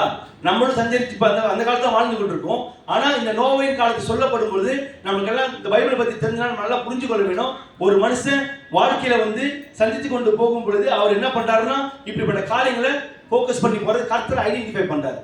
ஏன் சொன்னாக்கா, அவர் வாழ்ந்த காலத்துல ரொம்ப பரிசுத்தமா இருந்தாங்களோ, எல்லாம் ரொம்ப நீதியா வாழ்ந்தாங்களோ. நீங்க ரிசர்ச் பண்ணி பாத்தீங்கன்னா அவர் ஒருவர் தான் கர்த்தருக்கு முன்பாக நீதிமானா இருந்தார் சொல்லி. அதனாலதான் கர்த்தர் அவரை தெரிந்து கொண்டார். ஞாபகம் இருக்கா? நம்ம ஆபிரகாம் அந்த அவரோட ஒரு தேசத்தை அழிக்க போறப்ப அவர் என்ன சொல்லுவாருன்னா, கர்த்தர்கிட்ட ஒரு நீதிமான் விட்டுருவீங்களா, அழிச்சிருவீங்களா சொல்லி கேட்பார். ஆண்டு சொல்லுவாங்க, ஒரு நீதிமான் இருந்தாலும் நான் அழிக்க மாட்டேன்னு சொல்லிட்டு. அப்ப நம்ம பார்க்கும்போது இந்த சூழ்நிலை பார்க்கும் பொழுது நம்ம நோவா வாழ்ந்த காலத்துல அநேக காரியங்கள் நடந்து கொண்டு வந்திருக்கு. எப்படி நடந்து கொண்டு வந்திருக்கு? அவங்கவுங்க தன் சுயேட்சையின்படி வாழ்ந்து கொண்டிருக்காங்க. அவங்கவுங்க தனக்கு சரியா தோன்ற காரியத்தை வாழ்ந்து கொண்டிருக்காங்க. எனக்கு நான் சொல்றதுதான் சரி எப்படின்னு சொன்னாக்கா, இதை நம்ம ஃபுல்லா பார்த்தோம்னா இப்படி காலத்தை எடுத்துக்கலாம். ஆனா அது இருக்கட்டும். இப்ப நமக்கு வேண்டியது அந்த மனுஷன் என்ன பண்ணாருன்னா, அவர் கர்த்தருக்கு முன்பாக கர்த்தருடைய காரியத்தை அறிந்து கொண்டு அவர் சித்தத்தின்படி வாழ்ந்ததுனாலதான் தேவனுக்கு முன்பாக நீதிமானா இருந்தார். ஆமாவா இல்லையா? அவர் கர்த்தரோட அழைப்பை அறிந்து கொண்டதுனாலதான் அவர் என்ன பண்ணாருன்னா, அவரு கர்த்தருக்கு முன்பாக உத்தமனா இருந்தார். அவர் கர்த்தரோடு சஞ்சரித்த ஒரு மனுஷனா இருந்தனாலதான் அவர் கர்த்தருக்கு முன்பாக காணப்பட்ட ஒரே மனுஷனா இருந்தார். இதனாலதான் அந்த மனுஷனை அவள ஜனங்கள் மத்தியிலும் அவர் என்ன பண்ற, அவர் நோவாவை தெரிஞ்சு கொண்டிருக்கார். அப்ப அந்த மனுஷன் வாழ்க்கையில பாவங்கள் இருந்துச்சு சொன்னாக்கா, மீறுதல் இருந்துச்சு சொன்னாக்கா எப்படி கர்த்தர் தெரிஞ்சு கொண்டிருப்பாரு? அவர் நம்ம தேவன் வந்து வார்த்தையில மாறாதவர். நம்ம படிச்சோம்ல, அவர் வார்த்தையில உண்மை உள்ளவர். தப்பு பண்ணா தப்பு பத்தி தான் பேசுவார். நீதினா நீதி. நீ நல்லது செஞ்சா உனக்கு நன்மை உண்டா, கர்த்தர் பல மடங்கு கொடுப்பாரு. ஆனா தீங்கு செஞ்சா 3ஆம் 4ஆம் தலைமுறை வரைக்கும் விசாரிப்பார். ஏன்னா அவர் நீதி உள்ள தேவன், அவர் பரிசுத்தம் உள்ள தேவன். அவரை பின்பற்றுகிறவர்கள் அவர் வார்த்தை கீழ்ப்படிந்து நடக்கப்பட நம்ம ரட்சிப்பை கொடுத்திருக்காரு சொன்னாக்கா எப்படி நடக்கணும்? அப்ப கர்த்தர் பார்த்த ஒரு மனுஷன் தான் நோவா. அப்ப அவர் வாழ்க்கையில வந்து அநேக காரியங்கள் கடந்து போகுது, சரிங்களா? அப்ப அவர் என்ன பண்றாருன்னா, இப்ப நோவாவுக்கு வந்து நான் ஒரு கிளியரா சொல்லணும்னா, நோவாவுக்கு ஆண்டு என்ன வார்த்தை கொடுத்தாரு? என்ன நடக்க போகுது சொன்னாரு? ஜலப்பிரவாகம் வரப்போகுது சொன்னாரு. ஆமாவா? இப்ப இங்க இருக்கிற நம்ம கிட்ட ஆண்டு சொன்னாரு. சும்மா சொல்றேன் ஒரு இதுக்கு தான். ஓகே, இந்த இடத்துல வெள்ளம் இருக்கு சொன்னா நம்ம என்ன பண்ணுவோம்? அதுக்கான சாத்தியங்கள் கொஞ்சம் இருக்குன்னு நினைப்போம். ஏன்னா கடல் பக்கத்தில் இருக்குல்ல. நான் அதுக்கு தான் அந்த காரியம் யோசிச்சேன். இப்போ அந்த வெள்ளம் இங்க கடல், இப்போ என் வீட்டில் வந்து அந்த புயல் நம்ம அந்த கடல் அலை வேகமாக வந்தாலே கிளியராக ஒரு ஜூன்னு கேட்குது. என்னன்னு பார்த்தா ஒண்ணுமே இல்லை, ஆனால் அந்த அலை சத்தம், சரிங்களா? அப்ப எனக்கு ஒரு உணர்த்துல வருது வச்சுக்கோமே, சரி உலகம் இந்த ஆண்டு இந்த வட்டாரத்தை தண்ணினால் அழிக்க போறான்றப்ப அதுக்கான சாத்தியக்கூறு கண்ணு மண்ணுக்கு இருக்கு. ஏன்னா நான் பக்கத்தில் இருக்கிறனால. மரியாக்கா நீங்களும் உங்களுக்கு பக்கம் தான், ஓடவே முடியாது. சுமணிக்கா உங்களுக்கு ரொம்ப தூரமோ பத்திமாக்கா 2-3 கிலோமீட்டர் கொஞ்சம் தான் வித்தியாசம். ஆமாவா? இது நான் ஏன் சொல்றேன்னா, நல்லா பாருங்க, இந்த நோவாவுக்கு கர்த்தர் சொல்ற ஒரு காரியம் இருக்குது. இப்ப நமக்கு ஒரு காரியம் சொன்னாருன்னா நம்மளுக்கு எப்படி சாத்தியக்கூறுனா, கடல் பக்கத்துக்குனா ஒரு லிபை கூட யோசிச்சுக்கோ. அப்படியே இல்ல ரந்தாவில் வராது, இங்க தான் வரும் அப்படின்னு இருக்குமா? கர்த்தர் சொன்னாருன்னா வரும். ஆமாவா? நான் ஏன் சொன்னேன்னா, இந்த மனுஷன் நோவான்ற மனுஷன் முதல் கர்த்தரோட சித்தத்தை அறிந்தாரு, அவர் அழைப்பை அறிந்தாரு, அவர் தேவனை பின்பற்றிய நபரா இருந்தாரு, அவர் தேவன உறவுள்ள ஒரு மனுஷனா இருந்தாரு, அவர் தேவன் சொல்வதை யாவும் நடக்கும் என நம்பின மனுஷன் தான். நான் ஏன் இந்த தண்ணி பத்தி பேசுனேன்னா, அவர் வாழ்ந்த இடத்துல வந்து இந்த தண்ணி குளம் நீர் ஆறுலாம் உள்ள சம்பவமே இல்லை. புரியுதுங்களா? அப்ப எப்படிப்பட்ட ஒரு விசுவாசத்துக்குள்ள போயிருக்காருன்னா, எப்படிப்பட்ட கடவுள் நம்பிக்கைக்குள்ள போயிருக்காருன்னா, கண்ணு மண்ணுக்கு ஒண்ணும் இல்லை. ஆனா அவர் நம்பிக்கை எப்படி வருதுன்னா, என் தேவன் சொன்னா அது நடக்கும். ஏன்னா என்னை விட அவர் நான் வந்து கர்த்தரை ஐடென்டிஃபை பண்ணிட்டாரு, நான் உத்தமனா இருக்கேன் நல்லவனா இருக்கேன். ஆனா சொன்னவர் யாருன்னா என்னை விட பல மடங்கு. ஏன்னா அவர் வழிதான் நடந்து போயிட்டு இருக்கோம். அப்ப அவர் இன்னும் அவர் சொன்னா நடக்குன்ற ஒரு நம்பிக்கையில நோவோட வாழ்க்கை தொடங்குது, சரிங்களா? கடல் இல்லாத பகுதியில் அவர் என்ன சொன்ன, கர்த்தர் சொன்ன வார்த்தை இது இந்த வெள்ளை ஏன்னு சொன்னப்ப அவர் என்ன பண்ணா பேழையை கட்டுறாரு. இப்ப இந்த பேழையை கட்டுறப்ப நான் பார்க்கும் பொழுது அவருக்கு வந்து ரொம்ப பேர் பிளஸ் பண்ணிருப்பாங்க. ஐயா நீ நல்லா இருப்ப, ஐயா நீ பேழையை கட்டுற, நீ செழிப்பா இருப்பியா, ஐயா நீ பேழையை கட்ட, ரொம்ப ஞானம் வந்திருக்கியா அவனுக்கு.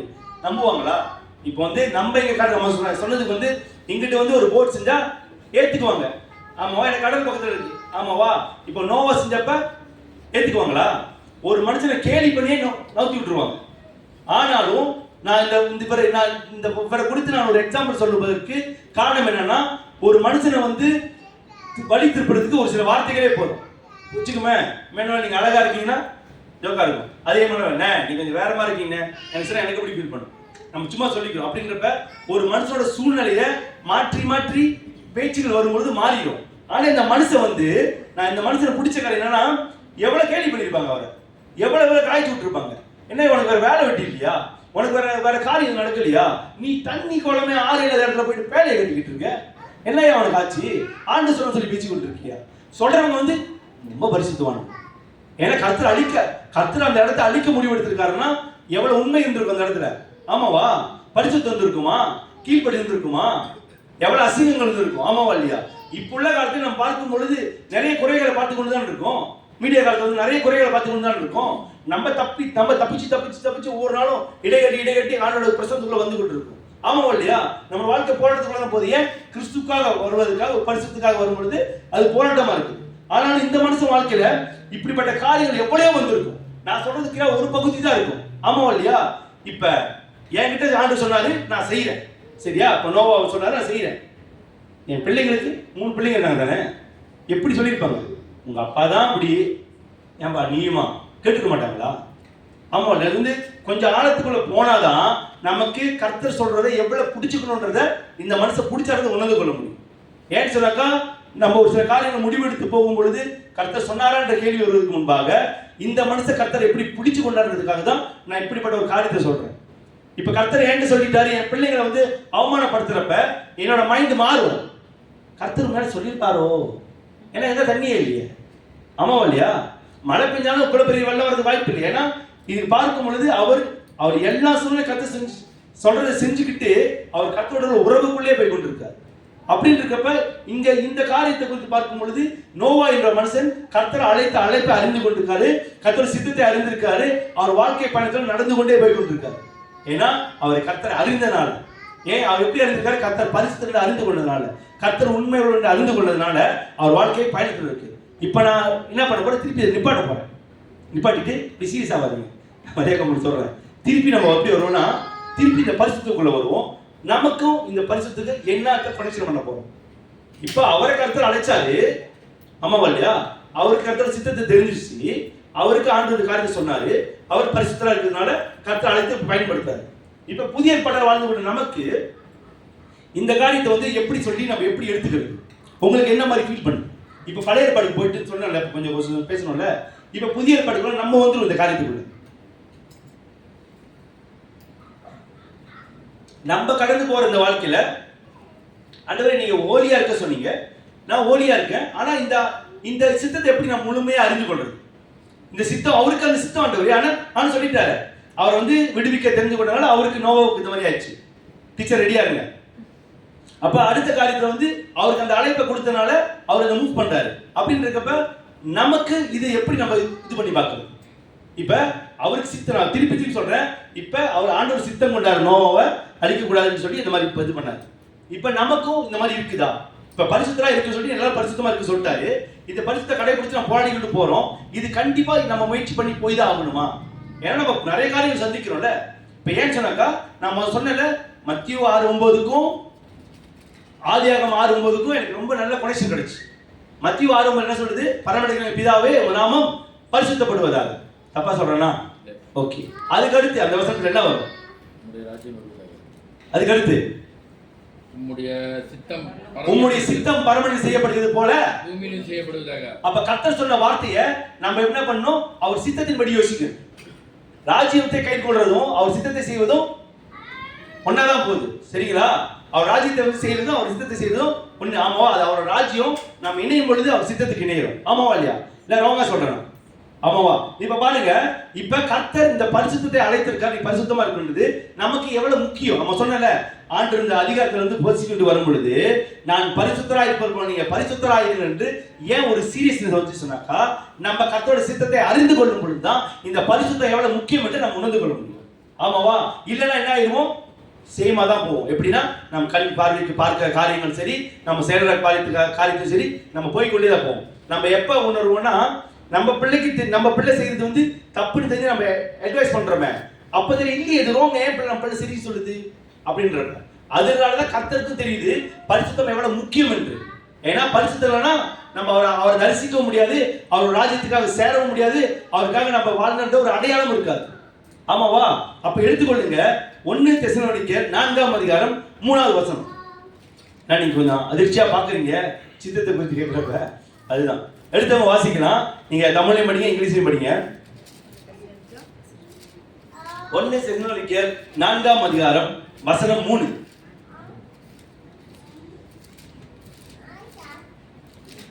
நீங்கள் பரிசுத்தம் உள்ளவர்களாக இருக்க வேண்டும் என்பதே தேவனுடைய சித்தமாய் இருக்கிறது. ஆமென். அந்தபடி நீங்கள்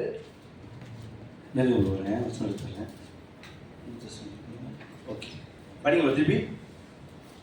நீங்கள் பரிசுத்தம் உள்ளவர்களாக வேண்டும் என்பதே தேவனுடைய சித்தமாய் இருக்கிறது. ஓகே, நீங்கள் பரிசுத்தம் உள்ளவர்களாக இருக்க வேண்டும் என்பதே தேவனுடைய சித்தமாய் இருக்கு. இப்ப நான் உங்களுக்கு முன்பாக கேட்டேன்ல, இப்ப சித்தம் என்று சொல்லி பார்க்கும் பொழுது இப்ப நம்ம பரிசுத்தமா இருப்பதற்கு சித்தமா இல்லையா? இது இப்ப நம்ம ஜெபம் நம்ம சொன்ன மத்திய 6 சொன்னல, அப்ப பரமண்டல இருக்க பிதாவே ஒரு சித்தம் சொல்றோம்ல. இப்ப அந்த சித்தம் வந்து நாம் ஒவ்வொருவரும் செய்ய வேண்டியது முக்கியம் இல்லையா? முக்கியமா? இது நான் சொல்லிருக்கேன் தனியா, இல்ல தனியா ஜோடிச்சு எதுவும் கருத்து உருவாக்கி சொல்றேன்னா இல்ல. நல்லா யோசிச்சு பாருங்க, கர்த்தர் நம்மளை எப்படி இருக்கு சொல்றாருன்னா பரிசுத்தமா இருக்க சொல்றாரு. அந்த பரிசுத்தத்தை நம்ம எப்படி கடைபிடிக்கணும்னா அவர் சித்தம் அவர் சித்தம் பரமண்டல பிதாவின் சித்தம் பூமியில செய்யப்படுவது போல பரமண்டல செய்யப்பட பூமியில செய்யப்பட்டு சொல்றோம்ல. இப்ப நம்ம அவர் ரட்சித்து நம்ம ரட்சித்து நடத்துகிற அவர் வாழ்க்கையில நம்ம வாழ்க்கையை செய்ய வேண்டிய ஒவ்வொரு காரியமும் அவர் விரும்புகிற ஒரு காரியம் இருக்கு. நாம் அவர் சித்தத்தை செய்யணும். எப்படின்னா பரிசுத்தத்தின்படி செய்யணும். நான் தப்பா சொல்றேனா? இல்லை நீங்கள் கொஞ்சம் ஷோக்கா பார்க்குறீங்களா? அதான் கொஞ்சம் இதாக இருக்கு. திருப்பி படிப்போம். நீங்கள் பரிசுத்தம் உள்ளவர்களாய் இருக்க வேண்டும் என்பது தேவனுடைய சித்தமா இருக்குது. நான் ஏன் இந்த வசனம் எனக்கு நினைவூட்டப்பட்டுச்சுன்னு சொன்னாக்கா, இந்த நோவா வாழ்ந்த காலத்துல அவரோட பயணத்துல கர்த்தருடைய சித்தத்தை முதல் அறிந்து கொண்டதுனால தான் அவருக்கு என்ன பண்ணுச்சுன்னா அந்த பயணத்துல பண்ண முடிஞ்சிச்சு. நான் சொல்லல, முதல் நோவா அவர் சித்தத்துல ஆண்டவர் சித்தத்துல பயணம் பண்ணாரு. எப்படி பயணம் பண்ணாருன்னா, அவர் சித்தத்தை தெளிவா அறிஞ்சுக்கிட்டாரு. என் கர்த்தர் சொல்லியிருக்காரு இந்த காரியத்தை செய்யணும்னு சொல்லிட்டு. எனக்கு சிந்தனையா தோணல, எனக்கு கூட்டாளிகளா சொல்லல. அப்ப நம்ம வாழ்க்கையில இந்த பரிசுத்தம் என்பது தேவனுக்காக செயல்படுகிற ஒரு சித்தமா இருக்குது. நான் இயேசுவின் சித்தத்தை செய்கிறேனா என்று யோசிக்கும் பொழுது, நீங்க பரிசுத்தமா இருந்தீங்கன்னா நீங்க தேவனுடைய சித்தத்தை செய்கிறவர். ஏன்னு சொன்னா நான் சொல்ல வசனம் சொல்லியிருக்கு. ஆமாவா? இப்ப சொன்னல 1:14 நீங்க நான் பரிசுத்தமா இருப்பது போல நீங்க பரிசுத்தமா இருக்குன்னு சொன்னது கர்த்தர் சொன்னதுக்கு ஒரு காரணம் இருக்கு. அவர் விரும்புகிற ஒரு சித்தம் இருக்கு. நம்ம வாழ்க்கையில நாம் இந்த பரிசுத்தத்தை கடைபிடித்து நடக்க வேண்டும். சரிங்களா? இதை நம்ம சீரியஸா தான் வச்சுக்கணும். ஏன்னு சொன்னாக்கா விளையாட்டா எடுத்துக்கொண்டா அது நார்மலான காரியமாயிடும். சரிங்களா? இப்ப நம்ம பார்க்கும் பொழுது ஒரு சில அழைப்புகள் குறித்து பேசுவாங்க. ஏன்னா ஊழியத்துல ஊழியத்துல நிறைய அழைப்பு சொல்லுவாங்க. ஆமாவா? இல்ல ஊழியக்காரங்க தான் அது செய்யணும், அப்புறம் மேய்ப்பர்கள் இது பண்ணுவாங்க. நம்ம ஊழிய அழைப்புகள் பார்க்கும் பொழுது நான் ரோங்கா சொல்ல வரல. நம்மளுக்கு ஒரு பலவீனங்கள் வரும் பொழுது நம்ம என்ன பண்ணிடணும்னா அப்படி தள்ளிடுவோம் காரியத்தை. ஆமாவா இல்லையா? இது அவங்க பண்றவங்க தான் பண்ணணும், சுவிசேஷங்கள் இவங்க தான் செய்யணும். அப்ப தீர்க்கதரிசி ஊழியங்கள் சொல்லிட்டு இப்ப அதே அதிகாரத்துல 4:7 படிங்க. 1 தெசலோனிக்கேயர் 4ஆம் அதிகாரம் 7வது வசனத்தை படிங்க. தேவன் நம்மை அசுத்தத்திற்கல்ல பரிசுத்தத்துக்கே அழைத்திருக்கிறார். இப்ப நான் உங்களுக்கு ஒரு என்கரேஜிங் ஒரு காரியம் சொல்றேன். கர்த்தர் உங்களை என்னத்துக்கு அழைத்திருக்காருன்னா பரிசுத்தமாய் வாழ அழைத்திருக்கிறார். இங்க இருக்கிற இயேசு அறிந்து கொண்டிருக்கிற நீங்களும் நானும் மிஸ் பண்ண முடியாத, விலக முடியாத ஒரு காரியம் இருக்கு. கர்த்தருடைய சித்தத்தை செய்ய போறோம். கர்த்தருடைய அழைப்பை அறிந்து கொள்ள போறோம். நிறைய அழைப்பு குறித்து பேச அந்த அழைப்பு சொல்ல நம்ம பரிசுத்தமாய் வாழ்வதே அவர் நமக்கு அழைத்த முதல் அழைப்பு இருக்கு. ஏன்னா அவர் நம்ம ரத்தத்தால் கழுவி நம்மளை வழிநடத்துறது. இந்த பூமியின் பயணத்துல நாம் வாழும் பொழுது ரட்சிக்கப்பட்ட முதல் அவர் ரத்தத்தால் கழுவப்பட்டோம். இந்த பூமியில் நாம் வாழும் பொழுது நமக்கு அநேக காரியங்கள் நம்ம வளவு நெளிவு மேடு பள்ளம் எல்லாத்தையும் உண்டாக்கும். அது நம்ம ஒவ்வொரு மேடுக்கும் ஒவ்வொரு படத்துக்கும் நினைவு கொண்டோம். என் வாழ்க்கை ஏவனுடைய சித்தத்தின்படி நடக்குதா? சித்தம் என்று முதல் காரியம் நீங்க பரிசுத்தத்தை வச்சுட்டீங்கன்னு சொன்னாக்கா அதற்கு எதிராக எந்த ஒரு காரியமும் நம்மள மறைக்க முடியாது. அதே போலதான் நோவாவின் வாழ்க்கையில கர்த்தருடைய சித்தத்தை செய்வதற்கு தேவன் அறிந்து கொண்டு பயன்படுத்துறது அவர் எவ்வளோ மாற்றங்கள் உண்டு பண்ண காரியம் கண்டுமணி வந்திருக்கும். ஏன் ரொம்ப பேர் வசதியான வாழ்ந்திருப்பாங்க. அநேகர் எவ்வளவு செல்வ செழிப்போடு சிரிப்போடு சந்தோஷத்தோடு வாழ்ந்திருப்பாங்க. ஏன் நோவாவுக்கு அந்த மாதிரி ஃபீலிங் எதுவும் இருந்திருக்காதா? அவருக்கும் பிள்ளைங்க நல்ல மாதிரி பழக்கம் இருந்திருக்கும் தானே. ஆனா ஏன் கர்த்தருடைய சித்தத்தை எப்படி நிறைவேற்றினாரு? அவருக்கு தெரிஞ்சிருச்சு, என் தேவன் ஒரு காரியம் சொன்னாருன்னா அது நிறைவேற்றணும். அது அந்த காலத்துல அவர் வாழ்ந்த காலத்துல, ஏன்னா வசனத்துல அவர் வாழ்ந்த சொல்ல அவர் வாழ்ந்த காலத்துல போட்டுருக்கு. அப்ப நம்ம ஒரே ஒரு வசனத்தை பார்க்கும் பொழுது அவர் வாழ்ந்த காலம் கர்த்தர் அழிக்கிற காலம் இருக்கு. அப்பனா கர்த்தர் ஒரு காரியத்தை அழிக்கிறாருன்னா எவ்வளவு அகிம்சையான காரியங்கள், எவ்வளவு ஒரு தவறான காரியம் நடந்து கொண்டிருக்கும். அப்ப அப்படிப்பட்ட ஒரு சூழ்நிலை தான் இப்ப நம்மளும் விதிவிலக்கல. இந்த பூமியில நம்ம பூமியில பாவம் நடக்குன்னு சொல்ல முடியுமா? யாராச்சும் சொல்ல முடியுமா? யாராச்சும் சொல்ல முடியுமா? தவறு நடக்குன்னு சொல்ல முடியுமா? நேற்று எசேக்கியேல் படிச்ச ஸ்கூல்ல சொல்லிட்டு இருக்காங்க ஒரு காரியம். ஒரு நாளைக்கு நம்ம நாட்டுல 44 ரேப் கேஸ், 40க்கு மேல ரேப் கேஸ் நடக்குதான். அதாவது ரோகல் பண்றது நம்ம நாட்டுல எவ்வளவு பெரிய வேதனையான காரியம் தெரியுங்களா? இப்ப ஒரு நாளைக்கு 50 எக்ஸிடென்ட் நடந்து சொன்னாலே நம்ம பார்க்கறனால சொல்லிடுவோம். ஆனா அது எக்ஸிடென்ட் நமக்கு வராத வரைக்கும் கொஞ்சம் சேஃப்ல அப்படின்னு இருக்கப்ப இப்போ லேட்டஸ்டா நேற்று வரைக்கும் சரிங்களா 2026ல நம்ம நாட்டுல ஒரு நாளைக்கு 40 ரோகல் கேஸ் நடக்குதுன்னா நம்ம எந்த மாதிரி தேசத்துல வாழ்ந்து கொண்டிருக்கோம், என்ன மாதிரி சூழ்நிலைகளை கடந்து போயிட்டு இருக்கோம். நம்ம தப்பிச்சு வாழ்றோமா இல்லையா? நம்ம எப்படி தப்பிச்சு வாழ்றோம்? அவர் ரத்தத்தால கழுவப்பட்டதுனால வார்த்தையை பிடிச்சு கொண்டு கம்பெனி சபைக்கு அவங்க என்னதான் சொன்னாலும் கேட்டு ஏன் கேட்கிறோம்? அப்பதான் நம்மளுக்கு நல்லது கெட்ட சொன்னாலும் சரி நமக்கு இதுதான் வழி. இதை விட்டுட்டோம்னா அங்க உலகம் நடக்க ஒரு சின்ன காரியம் சொல்லல 40 கேஸ் நடக்குதுட்டு கொலை நடக்காதா? கொள்ளைகள் நடக்காதா? அவமானங்கள் நடக்காதா? அடிக்கொண்டே போலாம். நேற்று ஒரு குரூப்ல வந்துச்சு ஒரு பிள்ளை, அவங்க படிச்சு முடிச்சிருக்காங்க, ஒரு 20 வயசுல அபிமாரி இருக்கும்னு நினைக்கிற மூஞ்சி சரிங்களா அந்த பிள்ளை. ஆனா பிள்ளை பார்க்கறனால எஜுகேஷன் பிள்ளை மாதிரி இருக்கு. ஆனா மனநல பாதிக்கப்பட்ட பிள்ளை. அந்த பிள்ளை காலையிலேயே அந்த பிள்ளை காணோம். அப்போ அவங்க வீட்டில் முதல்ல என்ன பண்ணியிருக்காங்கன்னா இந்த இது ரிப்போர்ட் பண்ணவனா நம்ம தேடுவோம்னு சொல்லிட்டு அப்போ நைட்டு வரைக்கும் அந்த பிள்ளை வரலன்றனால சொல்றாங்க நீங்க கண்டிப்பா நீங்க எல்லா குரூப்ல போட்டுருங்க, நம்ம வாடகைக்கு போக போறோம்னு சொல்லிட்டு. ஏன்னா அந்த பிள்ளை நல்ல பிள்ளை தான், அந்த பிள்ளைக்குள்ள மன வளர்ச்சி இல்லை, ஆனா அதை அக்கறை கொண்டு வந்து வீட்டில் விட முடியுமா? யாராச்சும் விட்டுருப்பாங்களா? நான் மற்ற எல்லாத்தையும் குறை சொல்லல, நல்லவங்க தான் வந்து விட்டுருவாங்க. ஆனா நல்லவங்க இருக்கிற எல்லாருமே நல்லவங்களா இருக்குமா? எல்லாருமே நீதிமானம் வாழ்றாங்களா? எல்லாருமே உத்தமா இருக்குமா? நான் யாரையும் கை நீட்டி அப்படி சொல்ல வரல. நம் வாழ்ற தேசத்துல சரி, இங்க கடந்து போற சூழ்நிலை யோசித்து பார்க்கும் பொழுது, நோவா வாழ்ந்த காலத்துல ஆண்டவர் கிளியரா சொல்லிட்டாரு. நம்ம வாழ்ற காலத்துல யோசித்து பார்க்கும் பொழுதுதான் ஒரு வித்தியாசம் தெரியும். நம்ம எப்படிப்பட்ட ஒரு அசுத்தமான ஒரு காரியத்துக்குள்ள கடந்து போகிறோம்னு சொல்லி, நம்ம இணையில நம்ம கண்ணுக்கு காணவோ காணாமலோ கேட்டோ ஒரு சில சம்பவத்தை கடந்து கொண்டுதான் போறோம். அதுக்கு தான் கர்த்தர் சீரியஸா சொல்றாரு, நான் பரிசுத்தமா இருப்பது போல நீங்க பரிசுத்தமா இருக்கணும். நீங்க பரிசுத்தத்தை விளையாட்டா எடுத்துக்கிட்டு இல்ல கொஞ்சம் தான் நினைச்சோன்னா இந்த பூமியில் உள்ள பாவங்கள் நம்மளுக்கு கொஞ்சம் கொஞ்சம் கொஞ்சம் நினைச்சு நம்மளை அழிச்சிரும், கிறிஸ்துவோடு கூட நம்மளை பிரிச்சிரும், நம்மளை நரகத்துக்கு அழகா கொண்டு போய் சேர்த்துரும். அப்புறம் ஆண்டவரே நான் சேர்ச்சுக்கு போன ஆண்டவரே நாங்க சுவிசேஷம் சொன்னது ஒன்றும் செல்லுபடியாது. ஏன்னா நீ பரிசுத்தத்தை விட்டுட்டனால உன்னால அவருக்குள்ள வாழ முடியாது. ஏன்னா நோவாவின் காலத்துல வந்த ஒவ்வொரு பகுதியும் நம்ம சொன்ன டைம் போகும் தெரியுங்களா? ஒவ்வொரு அவமானங்கள் இருக்கும். ஏன்னு சொன்னாக்கா இயேசுவோட சித்தத்தை வந்து இவர் அறிஞ்சு அதை பரிசுத்தமா கொண்டு போயிருந்தாரு. அதே பரிசுத்தம் மிஸ் பண்ணியிருந்தாருன்னா ஆண்டவரை பயன்படுத்தி இருக்க மாட்டாரு. ஆமா இல்லையா? இப்ப நம்மளுக்கு தெரியும், நம்மளுக்கு நோம்பு நமக்கு இருக்கிற எல்லாரும் வேதத்தை அறிஞ்சிருக்கிறதுனால நமக்கு தெரியும் கர்த்தர் ஒரு காட்சி சொன்னா செய்யணும், அதை செய்யறதை மிஸ் பண்ணா போயிடும். யாருக்கு போனுச்சு? நம்மளுக்கு கிளியரா பார்க்கும் பொழுது சவுல், தாவீதுக்கு முன்பாக இருந்த சவுல் தெரிதானே? ஜனங்க பாக்குறாங்கன்னு சொல்லிட்டு பலி கொடுத்துட்டாரு. நம்ம அது பெரிய தப்பா எப்படி இப்ப நம்ம பார்ப்போம்? நான் ராஜாவா இருக்கேன், ஆமா இல்லையா? நம்ம ராஜாவா இருக்கோம், ஜனங்களுக்கு கேட்கணும், டைம் ஆச்சு செய்யறோம், ஆமா இல்லையா? அவர் பார்வைக்கு அது சரியாக தோணிருக்கு. ஆனாலும் கர்த்தருடைய பார்வைக்கு அது அப்படி இருந்துச்சா? இல்லையே. அப்படின்றப்ப கர்த்தருடைய வார்த்தைக்கு மீறுவது எல்லாமே பாவத்துல போயிருக்குது. அப்படின்னு இருக்கும் பொழுது இங்க நம்ம பார்க்கும் பொழுது கர்த்தருடைய சித்தம் செய்வது நம்ம அழைக்கப்பட்டிருக்கோம். சித்தத்திலையும் பரிசுத்தமா இருக்கணும். நம்மளோட அழைப்பு ஒவ்வொருவரும் நம்ம அறிந்து கொள்ளணும். நான் வாழ்றது இயேசுக்காக வாழ்றேன், ஏன்னா அவர் ரத்தத்தால கழுவப்பட்டிருக்கேன், என்னை ரட்சித்திருக்காரு, என் வாழ்க்கை பயணத்துல நான் என்ன பண்ணுவேன்? அவர் சித்தத்தை செய்வேன். அவர் என்னை அழைத்திருக்காரு. இப்ப நம்ம யாருமே ஒதுங்க முடியாது. நான் ஏன் அழைப்பை பத்தி சொன்னேன்னா, இப்ப நம்மளும் அவருக்கு தான் அந்த அழைப்பு இருக்கு. நம்ம குறைய சொல்ல வரல, என்னை சேர்த்துக்கிறேன், நம்ப சொல்றேன். ஏன்னா இவருக்கு தான் இந்த இது இருக்கு சொல்றோம். நம்ம அதை பார்த்துக்கிட்டு இருக்கோம். ரட்சிக்கப்பட்ட ஒவ்வொரு கர்த்தர் அழைப்பு கொடுத்திருக்காரு, நாம் பரிசுத்தமாய் வாழ்வதற்கு. அதுதான் அந்த நம்ம யார் என்ன பண்ணிருக்காரு? நம்ம நோவா.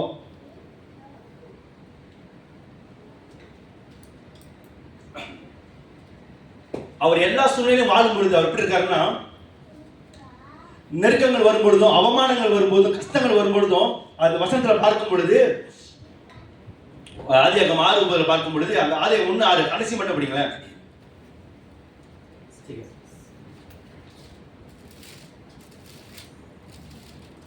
இல்ல ஃபுல்லா படிங்க, பரவாயில்ல ஃபுல்லா படிங்க. ஆதியாகமம் 6:9.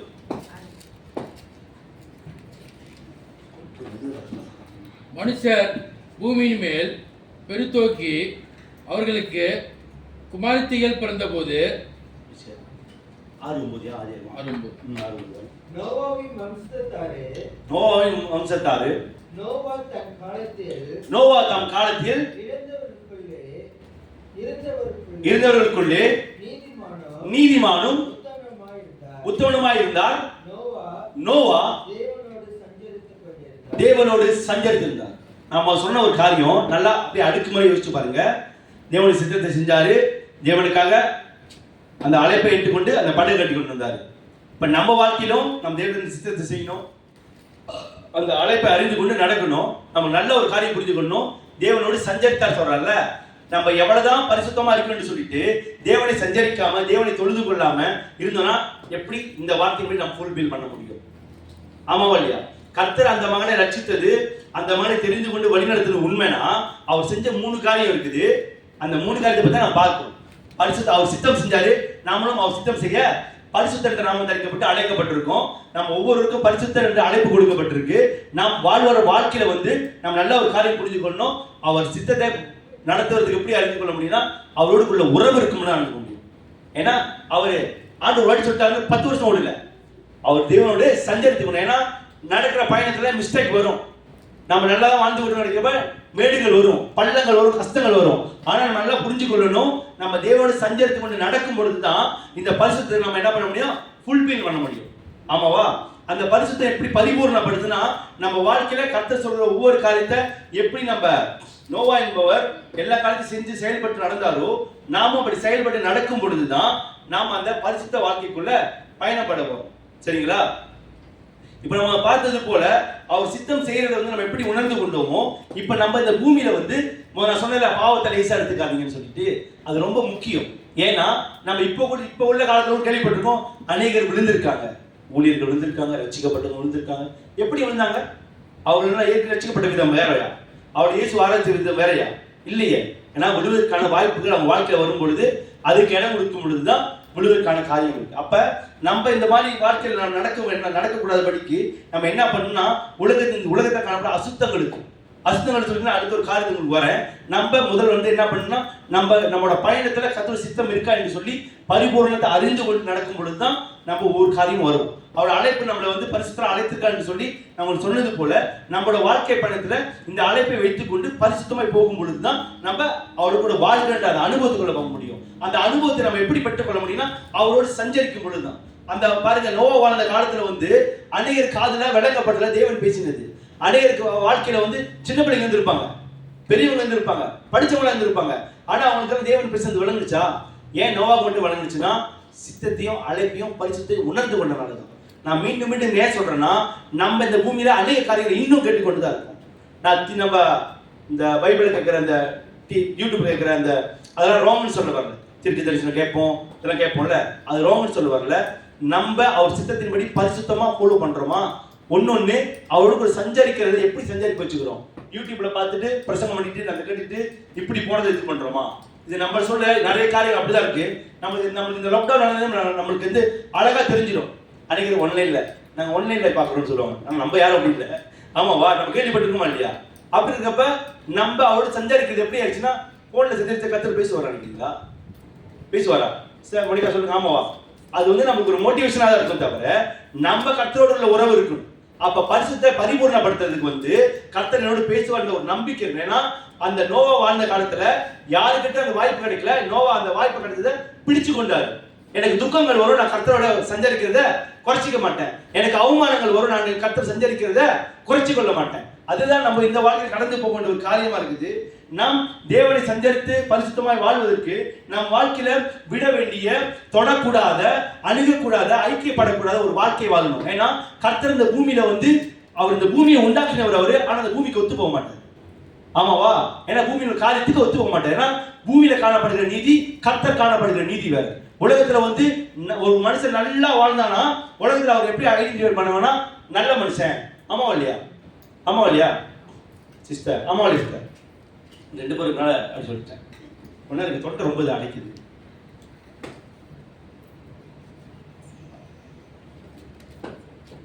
உலகத்துல வந்து செய்த நன்மைகளை பார்க்கும் பொழுது அவங்க வந்து நல்லவங்கன்ற பேர் தான் கொடுப்பாங்க. நம்ம தேசத்துல நல்ல காரியம் செஞ்சவங்களுக்கு நம்ம என்ன பேர் கொடுப்போம்? நல்லவங்க பேர் கொடுப்போம். ஆமாவா இல்லையா? ஆனா பைபிள்ல நம்ம கர்த்தருடைய வார்த்தையை கேட்டு அவர் சித்தத்தை அறிந்து அவர் விரும்புகிற பரிசுத்த அழைப்பை அறிந்து கொண்டு நாம் நடக்கும்போது நம்மளுக்கு என்ன பேர் வரும்? உங்க பேர் வாயில வர முடியாது. சிஸ்டர் உங்க சிஸ்டர் பேர் பிரிஸ்டிலா. பிரிஸ்டிலா நம்மளுக்கு இப்ப வச்சுக்கோமே, இப்ப இந்த பூமியில வந்து உங்களுக்கு நல்ல ஃப்ரெண்ட் இருந்தா நம்ம என்ன எப்படி ஃப்ரெண்ட் வந்திருக்காங்க, நம்ம என்ன சொல்லுவோம்? நல்ல ஃப்ரெண்ட் சொல்லுவோம். ஆமாவா இல்லையா? ஆனா வேதம் நம்மளை எப்படி அழைக்குதுன்னா, வேதத்துல வந்து வாழ்ந்த ஒவ்வொரு நல் நடத்தை உள்ளவர்களை தேவன் எப்படி அழைக்கிறார்னா பரிசுத்தர் என்று அழைக்கிறார். ஆமாவா இல்லையா? பரிசுத்தவான்கள் எழுதிக் கொள்வது நிருபத்தை படிக்கணும்ல. ஏன்னா கர்த்தருடைய வார்த்தையை கேட்டு அவர் சித்தத்தை அறிந்து அவர் அழைப்பை அறிந்து பரிசுத்தமா நடக்கிறவங்களுக்கு வந்து உலகம் வந்து நல்லவங்க கொடுக்கும், தேவன் தான் பரிசுத்தம் என்று கொடுப்பார். ஏன்னா அவர் வார்த்தையை கேட்கிறது தான் அது ஒரு வித்தியாசம் இருக்கு. புரியுதுங்களா? இப்ப பரிசுத்தம் என்று பார்க்கும் பொழுது நம்ம ரொம்ப ஸ்பிரிச்சுவலா பார்க்கணும், நார்மலாவே யோசிச்சு பார்க்கும் பொழுது ஒரு வித்தியாசம் இருக்கும். எப்படின்னா அவங்க வாழ்ற வாழ்க்கைக்கும் உலகத்துல இயேசுவை அறியாம நல்லவங்க அநேகர் இருக்காங்கல்ல. ஆனா அந்த நல்நடத்தை கர்த்தருக்கு மகிமையா இருக்குமா? யோசிச்சு பாருங்க. அவர் சொல்றாரு, என் பிதாவின் சித்தத்தின்படி செய்கிறவனே தான். புரியுதுங்களா? உனக்கு மனத்தில் தோன்றின காரியம் செய்வது சரின்னு சொல்லல, என் பிதாவின் சித்தத்தின்படி செய்வது அவருக்கு விருப்பமான காரியம். அப்ப இயேசுவை அறிந்து கொண்டு அவர் எது சொல்றான்னு கேட்டு அப்படி நடக்கணும். ஏன்னா நோவா வாழ்ந்த காலத்துல எனக்கு இப்படி தோணுன்னு சொல்லிட்டு அந்த அந்த படகு கட்டினாரு, அந்த பேழையை கட்டினார்ல, அந்த பேழையை வந்து சரி இப்படி கட்டிடணும்னு யோசிச்சிருந்தாருன்னா கடல் வரப்ப வேற மாதிரி ஆயிருக்கும். ஆமாவா இல்லையா? அப்போ ஒவ்வொரு சின்ன காரியமா இருந்தாலும் கணக்கா இருக்கணும் வேண்டியதுதான் இயேசுவோட அழைப்புக்குள்ள இருக்கு. அதுதான் நம்மளே பரிசுத்தம் என்று சொல்லுது. ஏன்னா நம் கர்த்தர் நம்மளுக்கு தலை இங்கதான் இருக்கணும், கண் இங்கதான் இருக்கணும், வாய் இங்கதான் இருக்கணும் நம்ம முடிவெடுத்து வைக்கல, அவர் முடிவெடுத்து ஒரு காலத்து வச்சிருக்காரு. அதனாலதான் நம்ம கணக்கு அப்படி நிக்க முடியுது. காலு மேல கை கீழே என்ன இருக்கும்? எனக்கு எப்படி பார்த்துருக்கீங்க தம்பி, நீ வேற மாதிரி இருக்க போயிரு, ஆமாவா இல்லையா? இப்ப நம்ம ஒரு காரியத்தை பார்த்து பிடிக்க வச்சிருக்காருன்னா அவரோட செயல், ஆமாவா இல்லையா? இந்த தண்ணி குடிக்க முடியும், இந்த தண்ணி குடிக்க முடியும் கடல் தண்ணி பார்க்கும் பொழுது.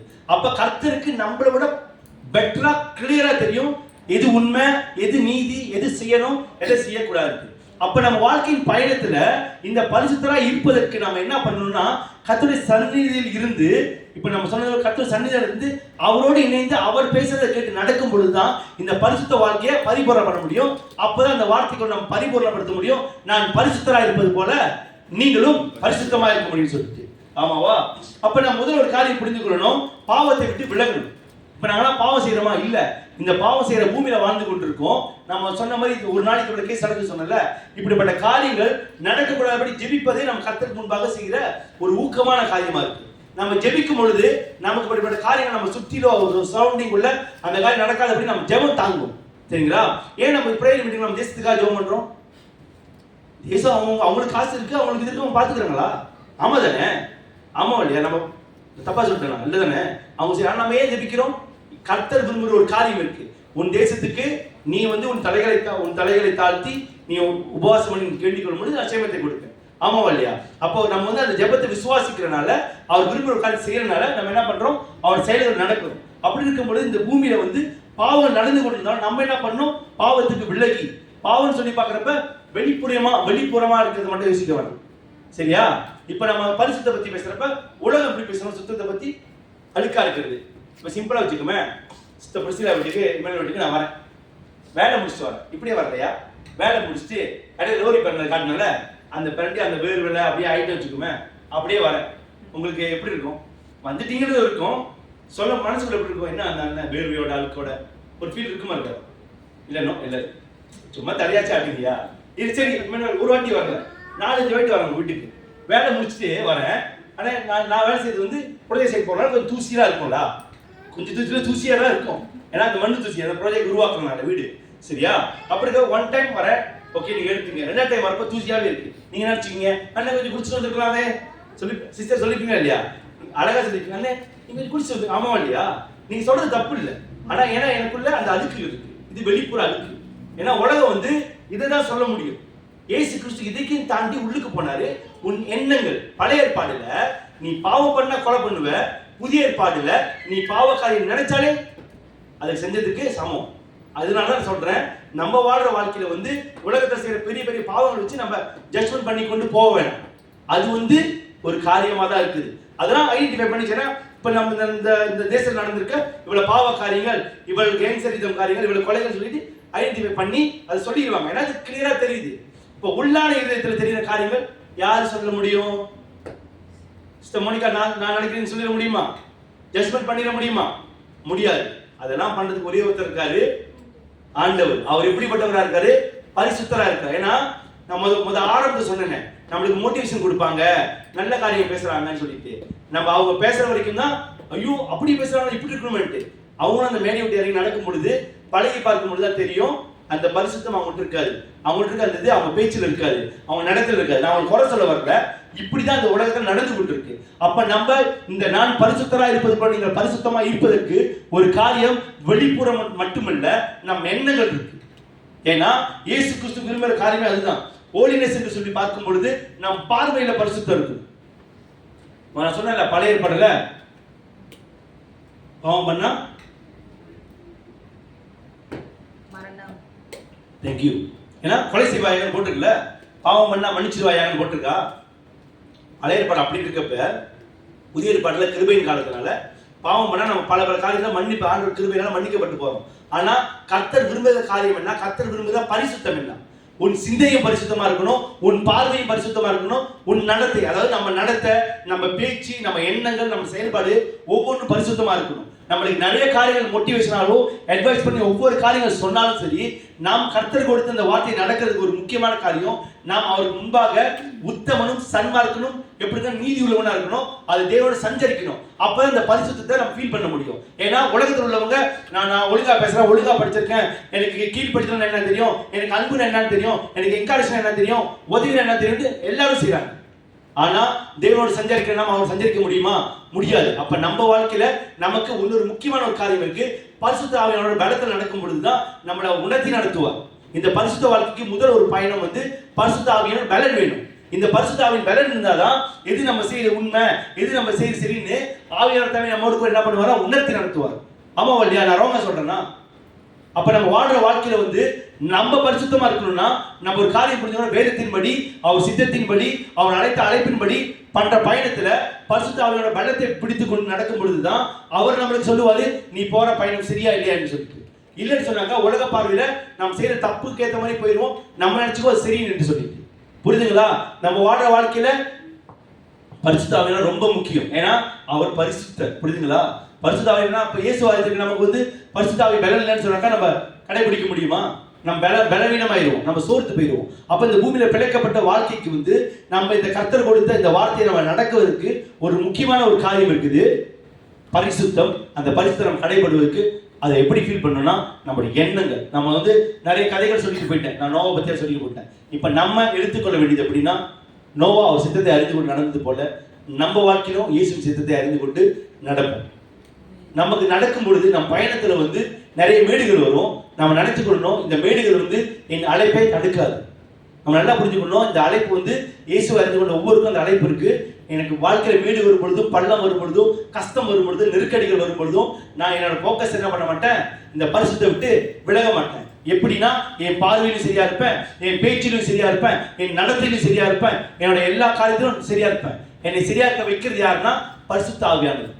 உலகத்தில் உள்ளவர்களுக்கு அந்த ஆவியானவர் பலம் இருக்காது. நமக்கு நம்ம தப்பு செஞ்சா நம்ம உணர்த்துக்கிற ஆவியானவர் இருக்காது. அப்ப நம்ம நடக்கிற இந்த பயணத்துல இந்த பூமியில நம்ம ஒரு காரியத்தை பிடிச்சுக்கொண்டு நடக்கணும். என்னை அழைத்தவர் பரிசுத்தரா இருக்கார், நான் பரிசுத்தமாய் வாழணும். அந்த பரிசுத்தரை எப்படி பிடிச்சு நடப்பேன்னா, எல்லா சூழ்நிலையும் அவர் விரும்புகிற வண்ணமா நடக்கும் பொழுதுதான் அவர் நாமத்தை நான் இங்க பரிபூர்ணப்படுத்த முடியும். உங்களுக்கு நான் சொன்ன காரியம் பிடிச்சுக்கணும்னு நினைக்கிறேன். அந்த ஒரே வாட்டி வசனத்தை பிடிச்சது ஒரு மாதிரி முறைக்க ஆரம்பிச்சுன்னு நினைக்கிறேன். டைம் 1 பேதுரு 1:16.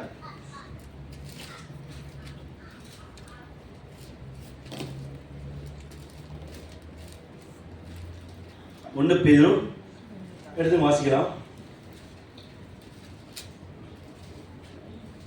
நான் பரிசுத்தர் ஆகியால் நீங்களும் பரிசுத்தராய் இருங்கள். நான் பரிசுத்தர் ஆகியால் நீங்கள் பரிசுத்தராய் இருங்கள் என்று எழுதியிருக்கிறது. சரிங்களா? இந்த நான் ஒரு கடைசி கட்டத்துக்கு வந்துட்டேன். நம்ம எப்படி பரிசுத்தராய் இருக்க முடியும்னு சொன்னாக்கா, நாம் வேதத்தில் ஒரு எக்ஸாம்பிள் சொன்னது போல, நாம் பரிசுத்தராய் இருப்பது இயேசுவின் சாயலை பிடித்துக் கொண்டு நடக்கும் பொழுதுதான் அது நம்ம ஒரு ஃபுல் பரிசுத்தராய் வாழ முடியும். இது கர்த்தர் விரும்புகிறார். ஏன்னா சொல்றது யாருன்னா இயேசு கிறிஸ்து ஆவியானவர் சொல்றாரு, நான் பரிசுத்தரா இருக்கேன். அப்ப நம்ம ஃபாலோ பண்ண வேண்டிய யாருன்னா இயேசு கிறிஸ்துவை ஃபாலோ பண்ணணும். ஏன்னா அவரோட வழியில் நடக்கும் பொழுதுதான் நாம் பிதாவை கிட்டி சேர முடியும். புரியுதுங்களா?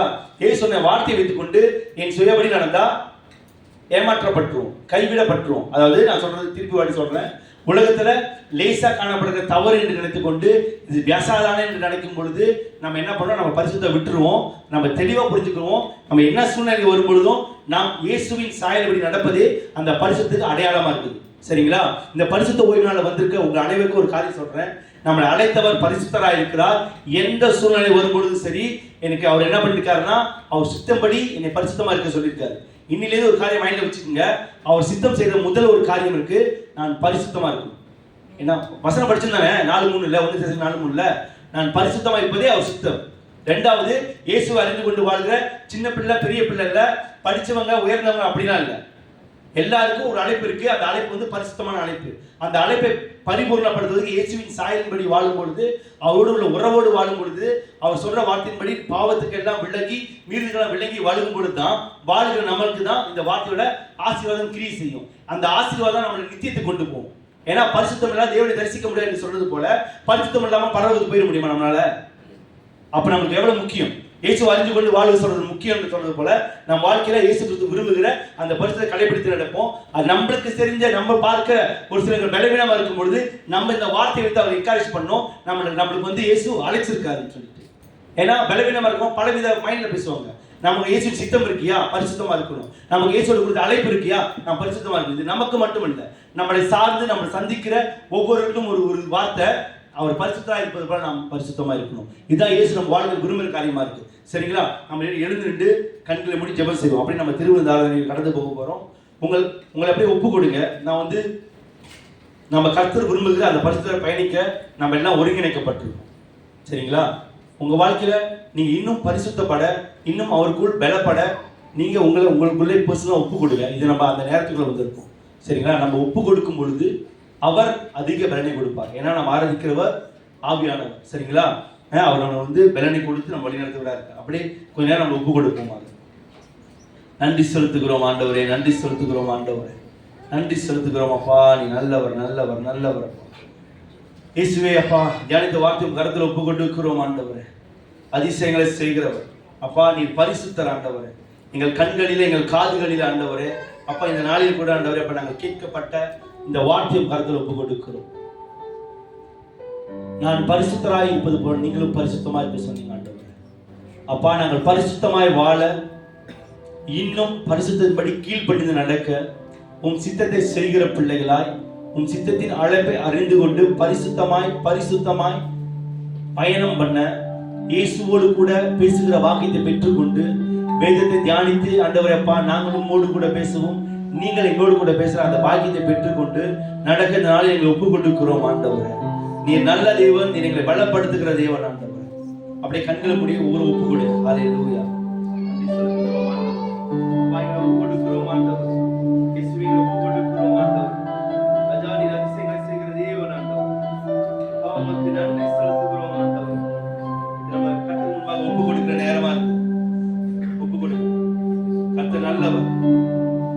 அவர் எப்படி நோவை சாட்சியாய் வேதத்தில் வைத்தாரோ நமக்காக, நாம் இந்த சந்ததிக்கு, நாம் நம் பிள்ளைகள் மத்தியில, நாம் இந்த தேசத்துக்கு சாட்சியா இருப்பதற்கு நாம் வாழ வேண்டிய ஒரு வாழ்க்கை இருக்கு. அது பரிசுத்தமுள்ள வாழ்க்கை. கண்கள் பார்த்து செயல்படுகிற வாழ்க்கை இல்லை, இயேசு கிறிஸ்து விரும்புகிற அந்த அழைப்பை அறிந்து கொண்டு அந்த பரிசுத்தமான வாழ்க்கை வாழ்வதா இருக்கு. ஹல்லேலூயா. இயேசு கிறிஸ்துவும் அப்படியே இந்த பூமியில பிதாவின் சித்தத்தை செய்ய பரிசுத்தமாய் பயணம் பண்ண எவ்வளவோ போராட்டங்கள் வந்திருக்கும். அவர் பரிசுத்தமாய் பிதாவின் சித்தத்தை செய்தது போல ரட்சிப்பை கொடுத்து நம் தேவனுக்கு முன்பாக நம் பயணம் பரிசுத்தமாய் இருக்க கடவுள் என்று ஒப்பு கொடுப்போம். ஹல்லேலூயா. நன்றி செலுத்துகிறோம் ஆண்டவரே. ஹல்லேலூயா. நன்றி. இந்த வேளையில என்ன பண்ண போறோம்? ஒப்பு கொடுத்தவங்க அப்படியே பின்னுக்கு வாங்க. நம்ம எல்லாரும் வந்து திருவிழா அப்படியே பின்னுக்கு வந்து எடுத்துக்கொள்வோம். சரிங்களா? சரி, யார் யார் திருவிழா எடுத்திருக்கீங்களோ, ஞானசார் பெற்றிருக்கீங்களோ எல்லாம் அப்படியே பின்னுக்கு வந்துருங்க. ஹல்லேலூயா. ஹல்லேலூயா. நன்றி செலுத்துகிறோம் ஆண்டவரே, நன்றி செலுத்துகிறோம். நம்ம எல்லா திருவிழா எடுத்துக்கொள்ள நினைக்கிறீங்க எல்லாரும் வந்துருங்க. வந்துருங்க. சரி, அப்படி வாங்க.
ஹல்லேலூயா. அப்படி நம்ம இருதயத்தை ஒப்பு கொடுப்போம். ஹல்லேலூயா. நன்றி செலுத்துகிறோம் ஆண்டவரே, நன்றி செலுத்துகிறோம் ஆண்டவரே.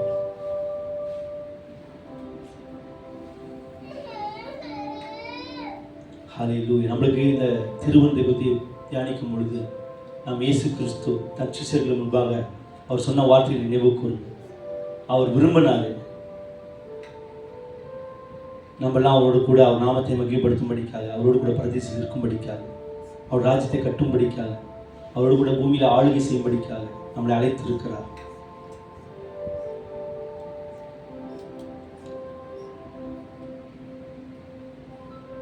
ஆகையால் நீங்கள் இந்த அப்பத்தை புசித்து இந்த பாத்திரத்தில் பானம் பண்ணும் போதெல்லாம் கர்த்தர் வருமளவும் அவருடைய மரணத்தை தெரிவிக்கிறீர்கள். இப்படி இருக்க எவன் அபாத்திரமாய் கர்த்தருடைய அப்பத்தை புசித்து அவருடைய பாத்திரத்தில் பானம் பண்ணுகிறானோ அவன் கர்த்தருடைய சரீரத்தையும் இரத்தத்தையும் குறித்து குற்றமுள்ளவனாய் இருப்பான். எந்த மனுஷனும் தன்னைத்தானே சோதித்தறிந்து இந்த அப்பத்தில் புசித்து இந்த பாத்திரத்தில் பானம் பண்ண கடவன். எண்ணத்தினானில் அபாத்திரமாய் போஜனம் பண்ணுகிறவன் கர்த்தருடைய சரீரம் இன்னதென்று நிதானித்து அறியாததினால் தனக்கு ஆக்கினி தீர்ப்பு வரும்படி போஜன பானம் பண்ணுகிறான். இது நிமித்தம் உங்களில் அநேகர் பலவீனரும் வியாதி உள்ளவருமாய் இருக்கிறார்கள், அநேகர் நித்திரை அடைந்திருக்கிறார்கள். நம்ம திருவிருந்து எடுப்பதற்கு முன்பாக கர்த்தர் சொன்ன இந்த காலத்தில் நினைவு கூறும். நம்மளோட வாழ்க்கையில நம்மளை நாம் சோதிப்பதை விட கர்த்தருக்கு முன்பாக நம்ம ஒப்பு கொடுத்து அவர் விரும்புகிற ஒரு காரியத்தை அவர் செய்யும்படியாக கர்த்தர் விரும்புகிறார், இயேசு கிறிஸ்து விரும்புகிறார். சரிங்களா? அதன்படி நம்ம ஒப்பு கொடுத்து இருப்போம். சரிங்களா? இப்போ நம்ம என்ன பண்ண போறோம்னா நம்ம திருவிருந்து எடுத்துக்கொள்ளுங்க. ஸ்தோத்திரம் பண்ணி அதை பிட்டு நீங்கள் வாங்கி புசியுங்கள், இது உங்களுக்காக பிற்கப்படுகிற என்னுடைய சரீரமாக இருக்கிறது, என்னை நினைவு கூறும்படி இதை செய்யுங்கள் என்றார். நம்ம அப்பத்தை எடுத்து புசிப்போம்.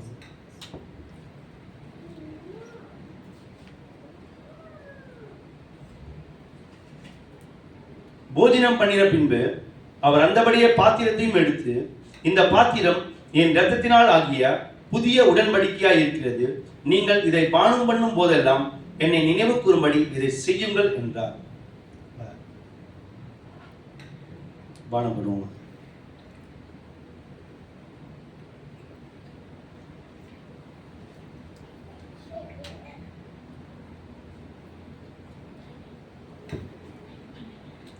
நன்றி செலுத்துகிறோம் ஆண்டவரே. அப்பா நன்றி செலுத்துகிறோம் ஆண்டவரே.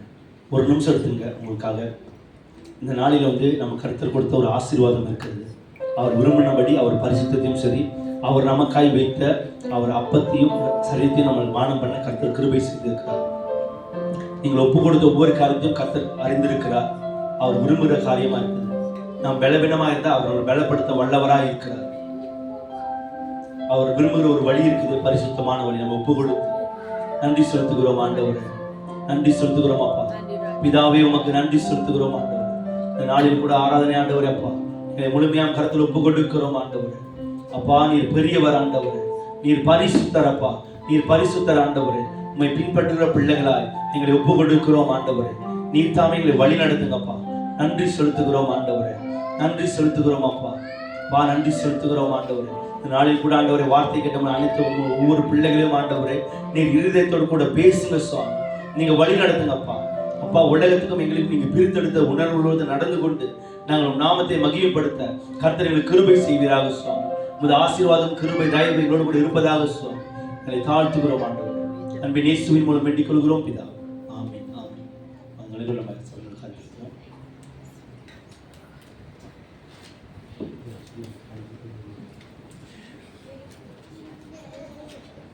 ஹல்லேலூயா. ஹல்லேலூயா. எல்லாம் சந்தோஷமா இருக்கீங்களா? உங்கள் அனைவரோட தேவன் பேசியிருப்பார்னு நான் நம்புகிறேன். நம்ம எல்லோரும் பரிசுத்தமாக வாழ்கிறது அவரோட சித்தமாக இருக்கிறது. அடுத்தபடியாக சாட்சி நேரம்.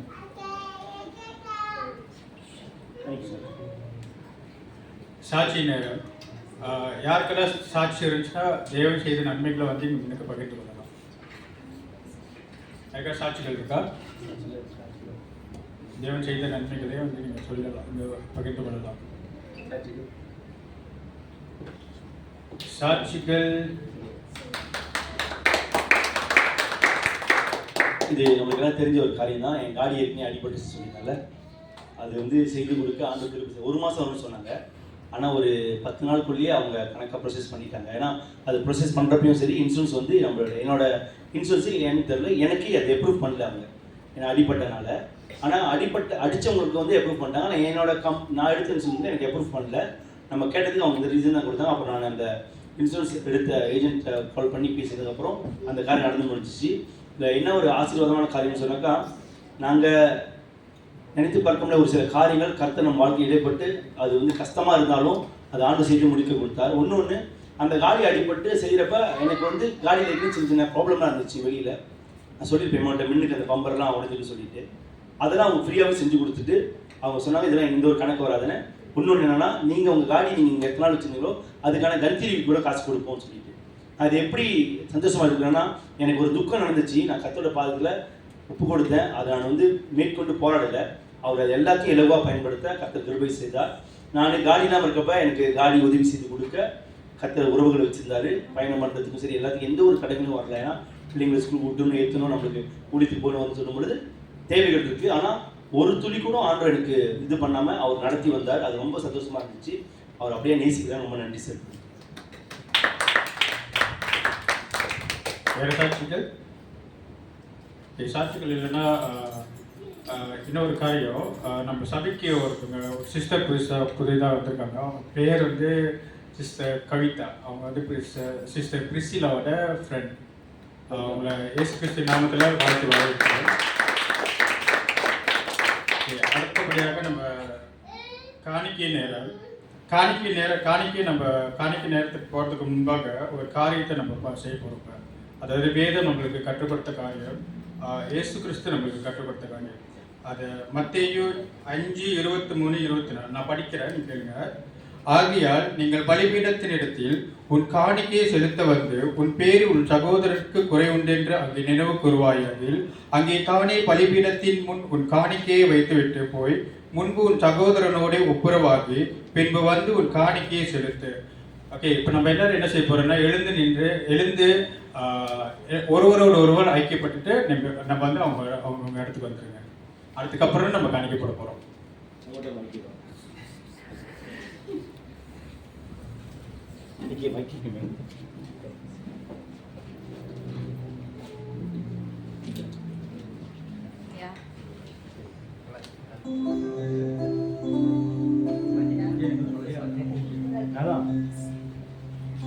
வரமாட்டீங்க எல்லோருங்களேந்து.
நன்றி அப்பா. இதுக்கப்புறமும் ஆண்டவரே எங்களை நடத்தி வழி நடத்த சிலவரே அப்பா உங்களுக்கு நன்றி செலுத்துகிறோம் ஆண்டவரே.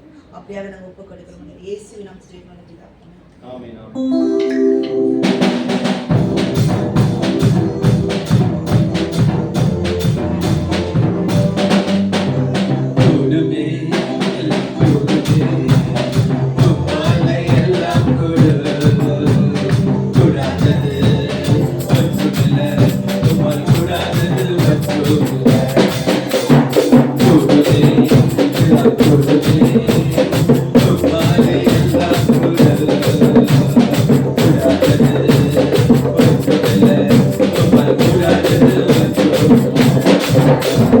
That is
Praise the Lord. எல்லாம் உட்காருங்க. இந்த நாளில் வந்து நம்ம சபையின் அறிவிப்புக்குள்ளே நம்ம கடந்து போவோம். நம்ம சபையில் வந்து எப்பொழுதும் போல கேஷுவல் நடைபெறும். அது வந்து நம்ம குரூப்பில் நம்ம வந்து அப்டேட் பண்ணுவாங்க. அதுக்கு இன்சார்ஜ் பர்சன் அப்டேட் பண்ணுவாங்க. அதை டேக் நோட் பண்ணிக்கோங்க. அடுத்தபடியாக ப்ரேயர் மீட்டிங். நம்ம சபையில் எப்பொழுதுமே ப்ரேயர் மீட்டிங் 8 மணிக்கு நடைபெறும். தயவு செய்து எல்லாம் வந்து கலந்து கொள்ளுங்க. நம்ம சபைக்கு ஜெபம் ரொம்ப தேவையாக இருக்குது, அவசியமாக தேவையாக இருக்குது. மீன் அடுத்தபடியாக நம்ம வர்ஷிப் டீமில் உள்ளவங்க நீங்கள் டேக் நோட் பண்ணிக்கோங்க. மத்திய ஷெடியூல் போடுவார். அதில் யார் யார் மியூசிக் யார் யார் பேக்கப்பாக இருக்கீங்களோ நீங்கள் 9:45 இங்கே வந்துட்டிங்கன்னா அதுக்கான ப்ராக்டிஸ் வந்து சரியான முறையில் நம்ம செய்வோம். ஓகேங்களா? அடுத்தபடியாக 10:30 மணிக்கு நம்மளுக்கு வந்து நார்மல் வந்து நம்ம சபை ஆராதனை ஸ்டார்ட் ஆகும். ஆனால் 10:20 நீங்கள் வந்துட்டிங்கன்னா நம்ம ஆரம்ப ஜெபத்துக்குள்ளே எல்லாம் ஒருமனப்பட்டு நம்ம ஜெபிப்போம். அந்த வேளையில் ஆண்டோட நாமம் மகிமைப்படும். சரிங்களா? டேக் நோட் பண்ணிங்க. அடுத்தபடியாக சண்டே ஸ்கூல் எப்பொழுதும் கூட நடைபெறும். உங்களோட பிள்ளைங்களை நீங்கள் சண்டே ஸ்கூலுக்கு அனுப்பிடுங்க. ஜோசப் ப்ராஜெக்ட் நமக்கு எல்லாத்துக்கும் தெரியும். இல்லாதவங்களுக்கு உதவி செய்கிற ஒரு காரியமாக நம்ம சபையில் தொடர்ந்து செஞ்சு வந்து கொண்டிருக்கிறோம். நிறைய பேர் உங்களை கரங்களை கொடுக்குறீங்க, உதவி செய்கிறீங்க. அதுக்காக ஸ்தோத்திரம், நன்றி. தொடர்ந்து அதை செய்யும்படிக்காக கேட்டுக்கொள்கிறேன். இன்னொரு காரியம் வந்து கப்பல்ஸ் மீட்டிங். டேக் நோட் பண்ணிக்கோங்க. அடுத்த மாதம் வந்து கப்பல்ஸ் மீட்டிங் இருக்குது. யாரெல்லாம் கப்பல்ஸாக இருக்கீங்களோ நீங்கள் வந்து அவங்க குரூப்பில் டேட் வந்து அப்டேட் பண்ணுவாங்க. அந்த டேட்டை வந்து லாக் பண்ணி வச்சுக்கோங்க. சரிங்களா? இதுதான் சபையின் அறிவிப்பு. அடுத்தபடியாக நம்ம தேசத்துக்காக நம்ம ஜெபம் பண்ணுவோம். பெப்டிசம் அந்த டேட்டும் வந்து குரூப்பில் வந்து அப்டேட் பண்ணுவாங்க. சபையார் நீங்களும் வந்து கலந்து கொள்ளலாம். அந்த கிளாஸில் வந்து கலந்து கொண்டவங்களும் வந்து கலந்து கொள்ளலாம். சரிங்களா? நம்ம தேசத்துக்காக நம்ம ஜெபம் வெளியில் எழுதி நிற்போமா? ஹalleluya ஹalleluya. தகப்பனே அப்பா, உம்மை நோக்கி நாங்கள் பார்க்கிறோம் ஆண்டவரே அப்பா. ராஜாதி ராஜாவே அப்பா, இந்த தேசத்துல பிறந்திருக்கிற எங்களுக்கு ஆண்டவரே அப்பா, இந்த தேசத்துக்கு நாங்கள் ஜெபிக்க வேண்டும் என்றது அப்பா உம்முடைய ஆண்டவரே அப்பா சித்தமா இருக்கிறது ஆண்டவரே அப்பா. இந்த தேசத்தை குறித்த ஆண்டவரே அப்பா எங்களுக்குள்ள ஆண்டவரே நீர் கொடுத்திருக்க அந்த பாரமான ஜெபத்துக்காக நன்றி செலுத்துகிறோம் அப்பா. பாரங்களை நீக்குகிற தேவன் நீர் ஆண்டவரே, விடுவிக்கிற தேவனாய் நீர் இருக்கிறீர் ராஜா ஆவியானவரே அப்பா. நீரே பொறுப்பெடுத்துக் கொள்ளுங்க ஆண்டவரே. இந்த மலேசியா தேசத்தை முற்றிலும் இயேசுவின் நாமத்தில் நீர் ஆளுகை எடுத்துக் கொள்ளும்படிக்காக ஜெபிக்கிறோம் ஆண்டவரே. எல்லா பாவ காரியங்களும், எல்லா ஆண்டவரே மத சம்பந்தப்பட்ட சூழ்நிலைமையும், எல்லா ஆண்டவரே சண்டைகளும் சச்சரவுகளும் ஆண்டவரே அப்பா ராஜாவே ஒரு அமைதியான சூழ்நிலைமை இயேசுவின் நாமத்தில் இந்த தேசத்துக்கு நீங்க கொண்டு வரும்படிக்காக நாங்கள் ஜெபிக்கிறோம். இந்த தேசம் பாலும் தேனும் ஓடுகிற தேசமாய் மாறட்டும் ஆண்டவரே. இந்த தேசத்தின் தேவைகள் எல்லாம் இயேசுவின் நாமத்தில் நீங்க சந்திக்கும்படிக்காக நாங்கள் ஜெபிக்கிறோம் ஆண்டவரே. ஒரு மாற்றுதல், ஒரு வளர்ச்சி ஆண்டவரே உருவாக போறதுக்காக நாங்கள் நன்றி செலுத்துகிறோம் ஆண்டவரே. ஜெபத்துக்கு பதில் கொடுக்கிற தேவன் நீர் ஆவியானவரே, விடுதலை கொடுக்கிற தேவன் நீர் ஆண்டவரே. உம்மை நன்றி உள்ளத்தோடு நாங்கள் நோக்கி பார்க்கிறோம். தேசத்தில் இருக்கிற ஒவ்வொரு தலைவர்களையும் ஆண்டவரே அப்பா நீங்க தொடும்படிக்காக ஜெபிக்கிறோம் ஆண்டவரே அப்பா. நீர் உம்முடைய சித்தத்தின் பிரகாரம் வழி நடத்த இந்த தலைவர்களை எல்லாவற்றையும் ஆண்டவரே இயேசுவின் நாமத்தில் அவங்க சிந்தையின் ஆளுகை எடுத்துக்கொள்ளும் ஆண்டவரே. இப்படியாய் ஆண்டவரை ஒப்பு கொடுக்கிறோம் ஆண்டவரே. இயேசுவின் நாமத்தில் ஒப்பு கொடுத்து ஜெபிக்கிறோம் ஜீவனுக்குள் வாழும் நல்ல பிதாவே. ஆமென். சபை நிகழ்ச்சி கலந்து போவோம். நம்முடைய தகப்பனை அப்பா நன்றி செலுத்துகிறோம் ஆண்டவரே. இந்த பரிசுத்த ஓய்வு நாளை கருத்தை எங்களை தெரிந்து கொண்டு உம்மை துதிக்கவும் ஆராதிக்கவும் உங்கள் வார்த்தையோடு ஆண்டவரை இணையவும் உன் பிரசனத்தை நீங்கள் கலந்து கொள்ளவும் கர்த்தர் கொடுத்த கிருபைக்காக நன்றி. இந்த பரிசுத்த ஓய்வு நாளை கலந்து கொண்ட ஒவ்வொரு ஆண்டவரே அப்பா சபை ஜனங்களும் கருத்தில் ஒப்பு கொடுக்கிறேன். கர்த்தருடைய கிருபை சமாதானம் ஆசீர்வாதம் தங்கியிருப்பதாக.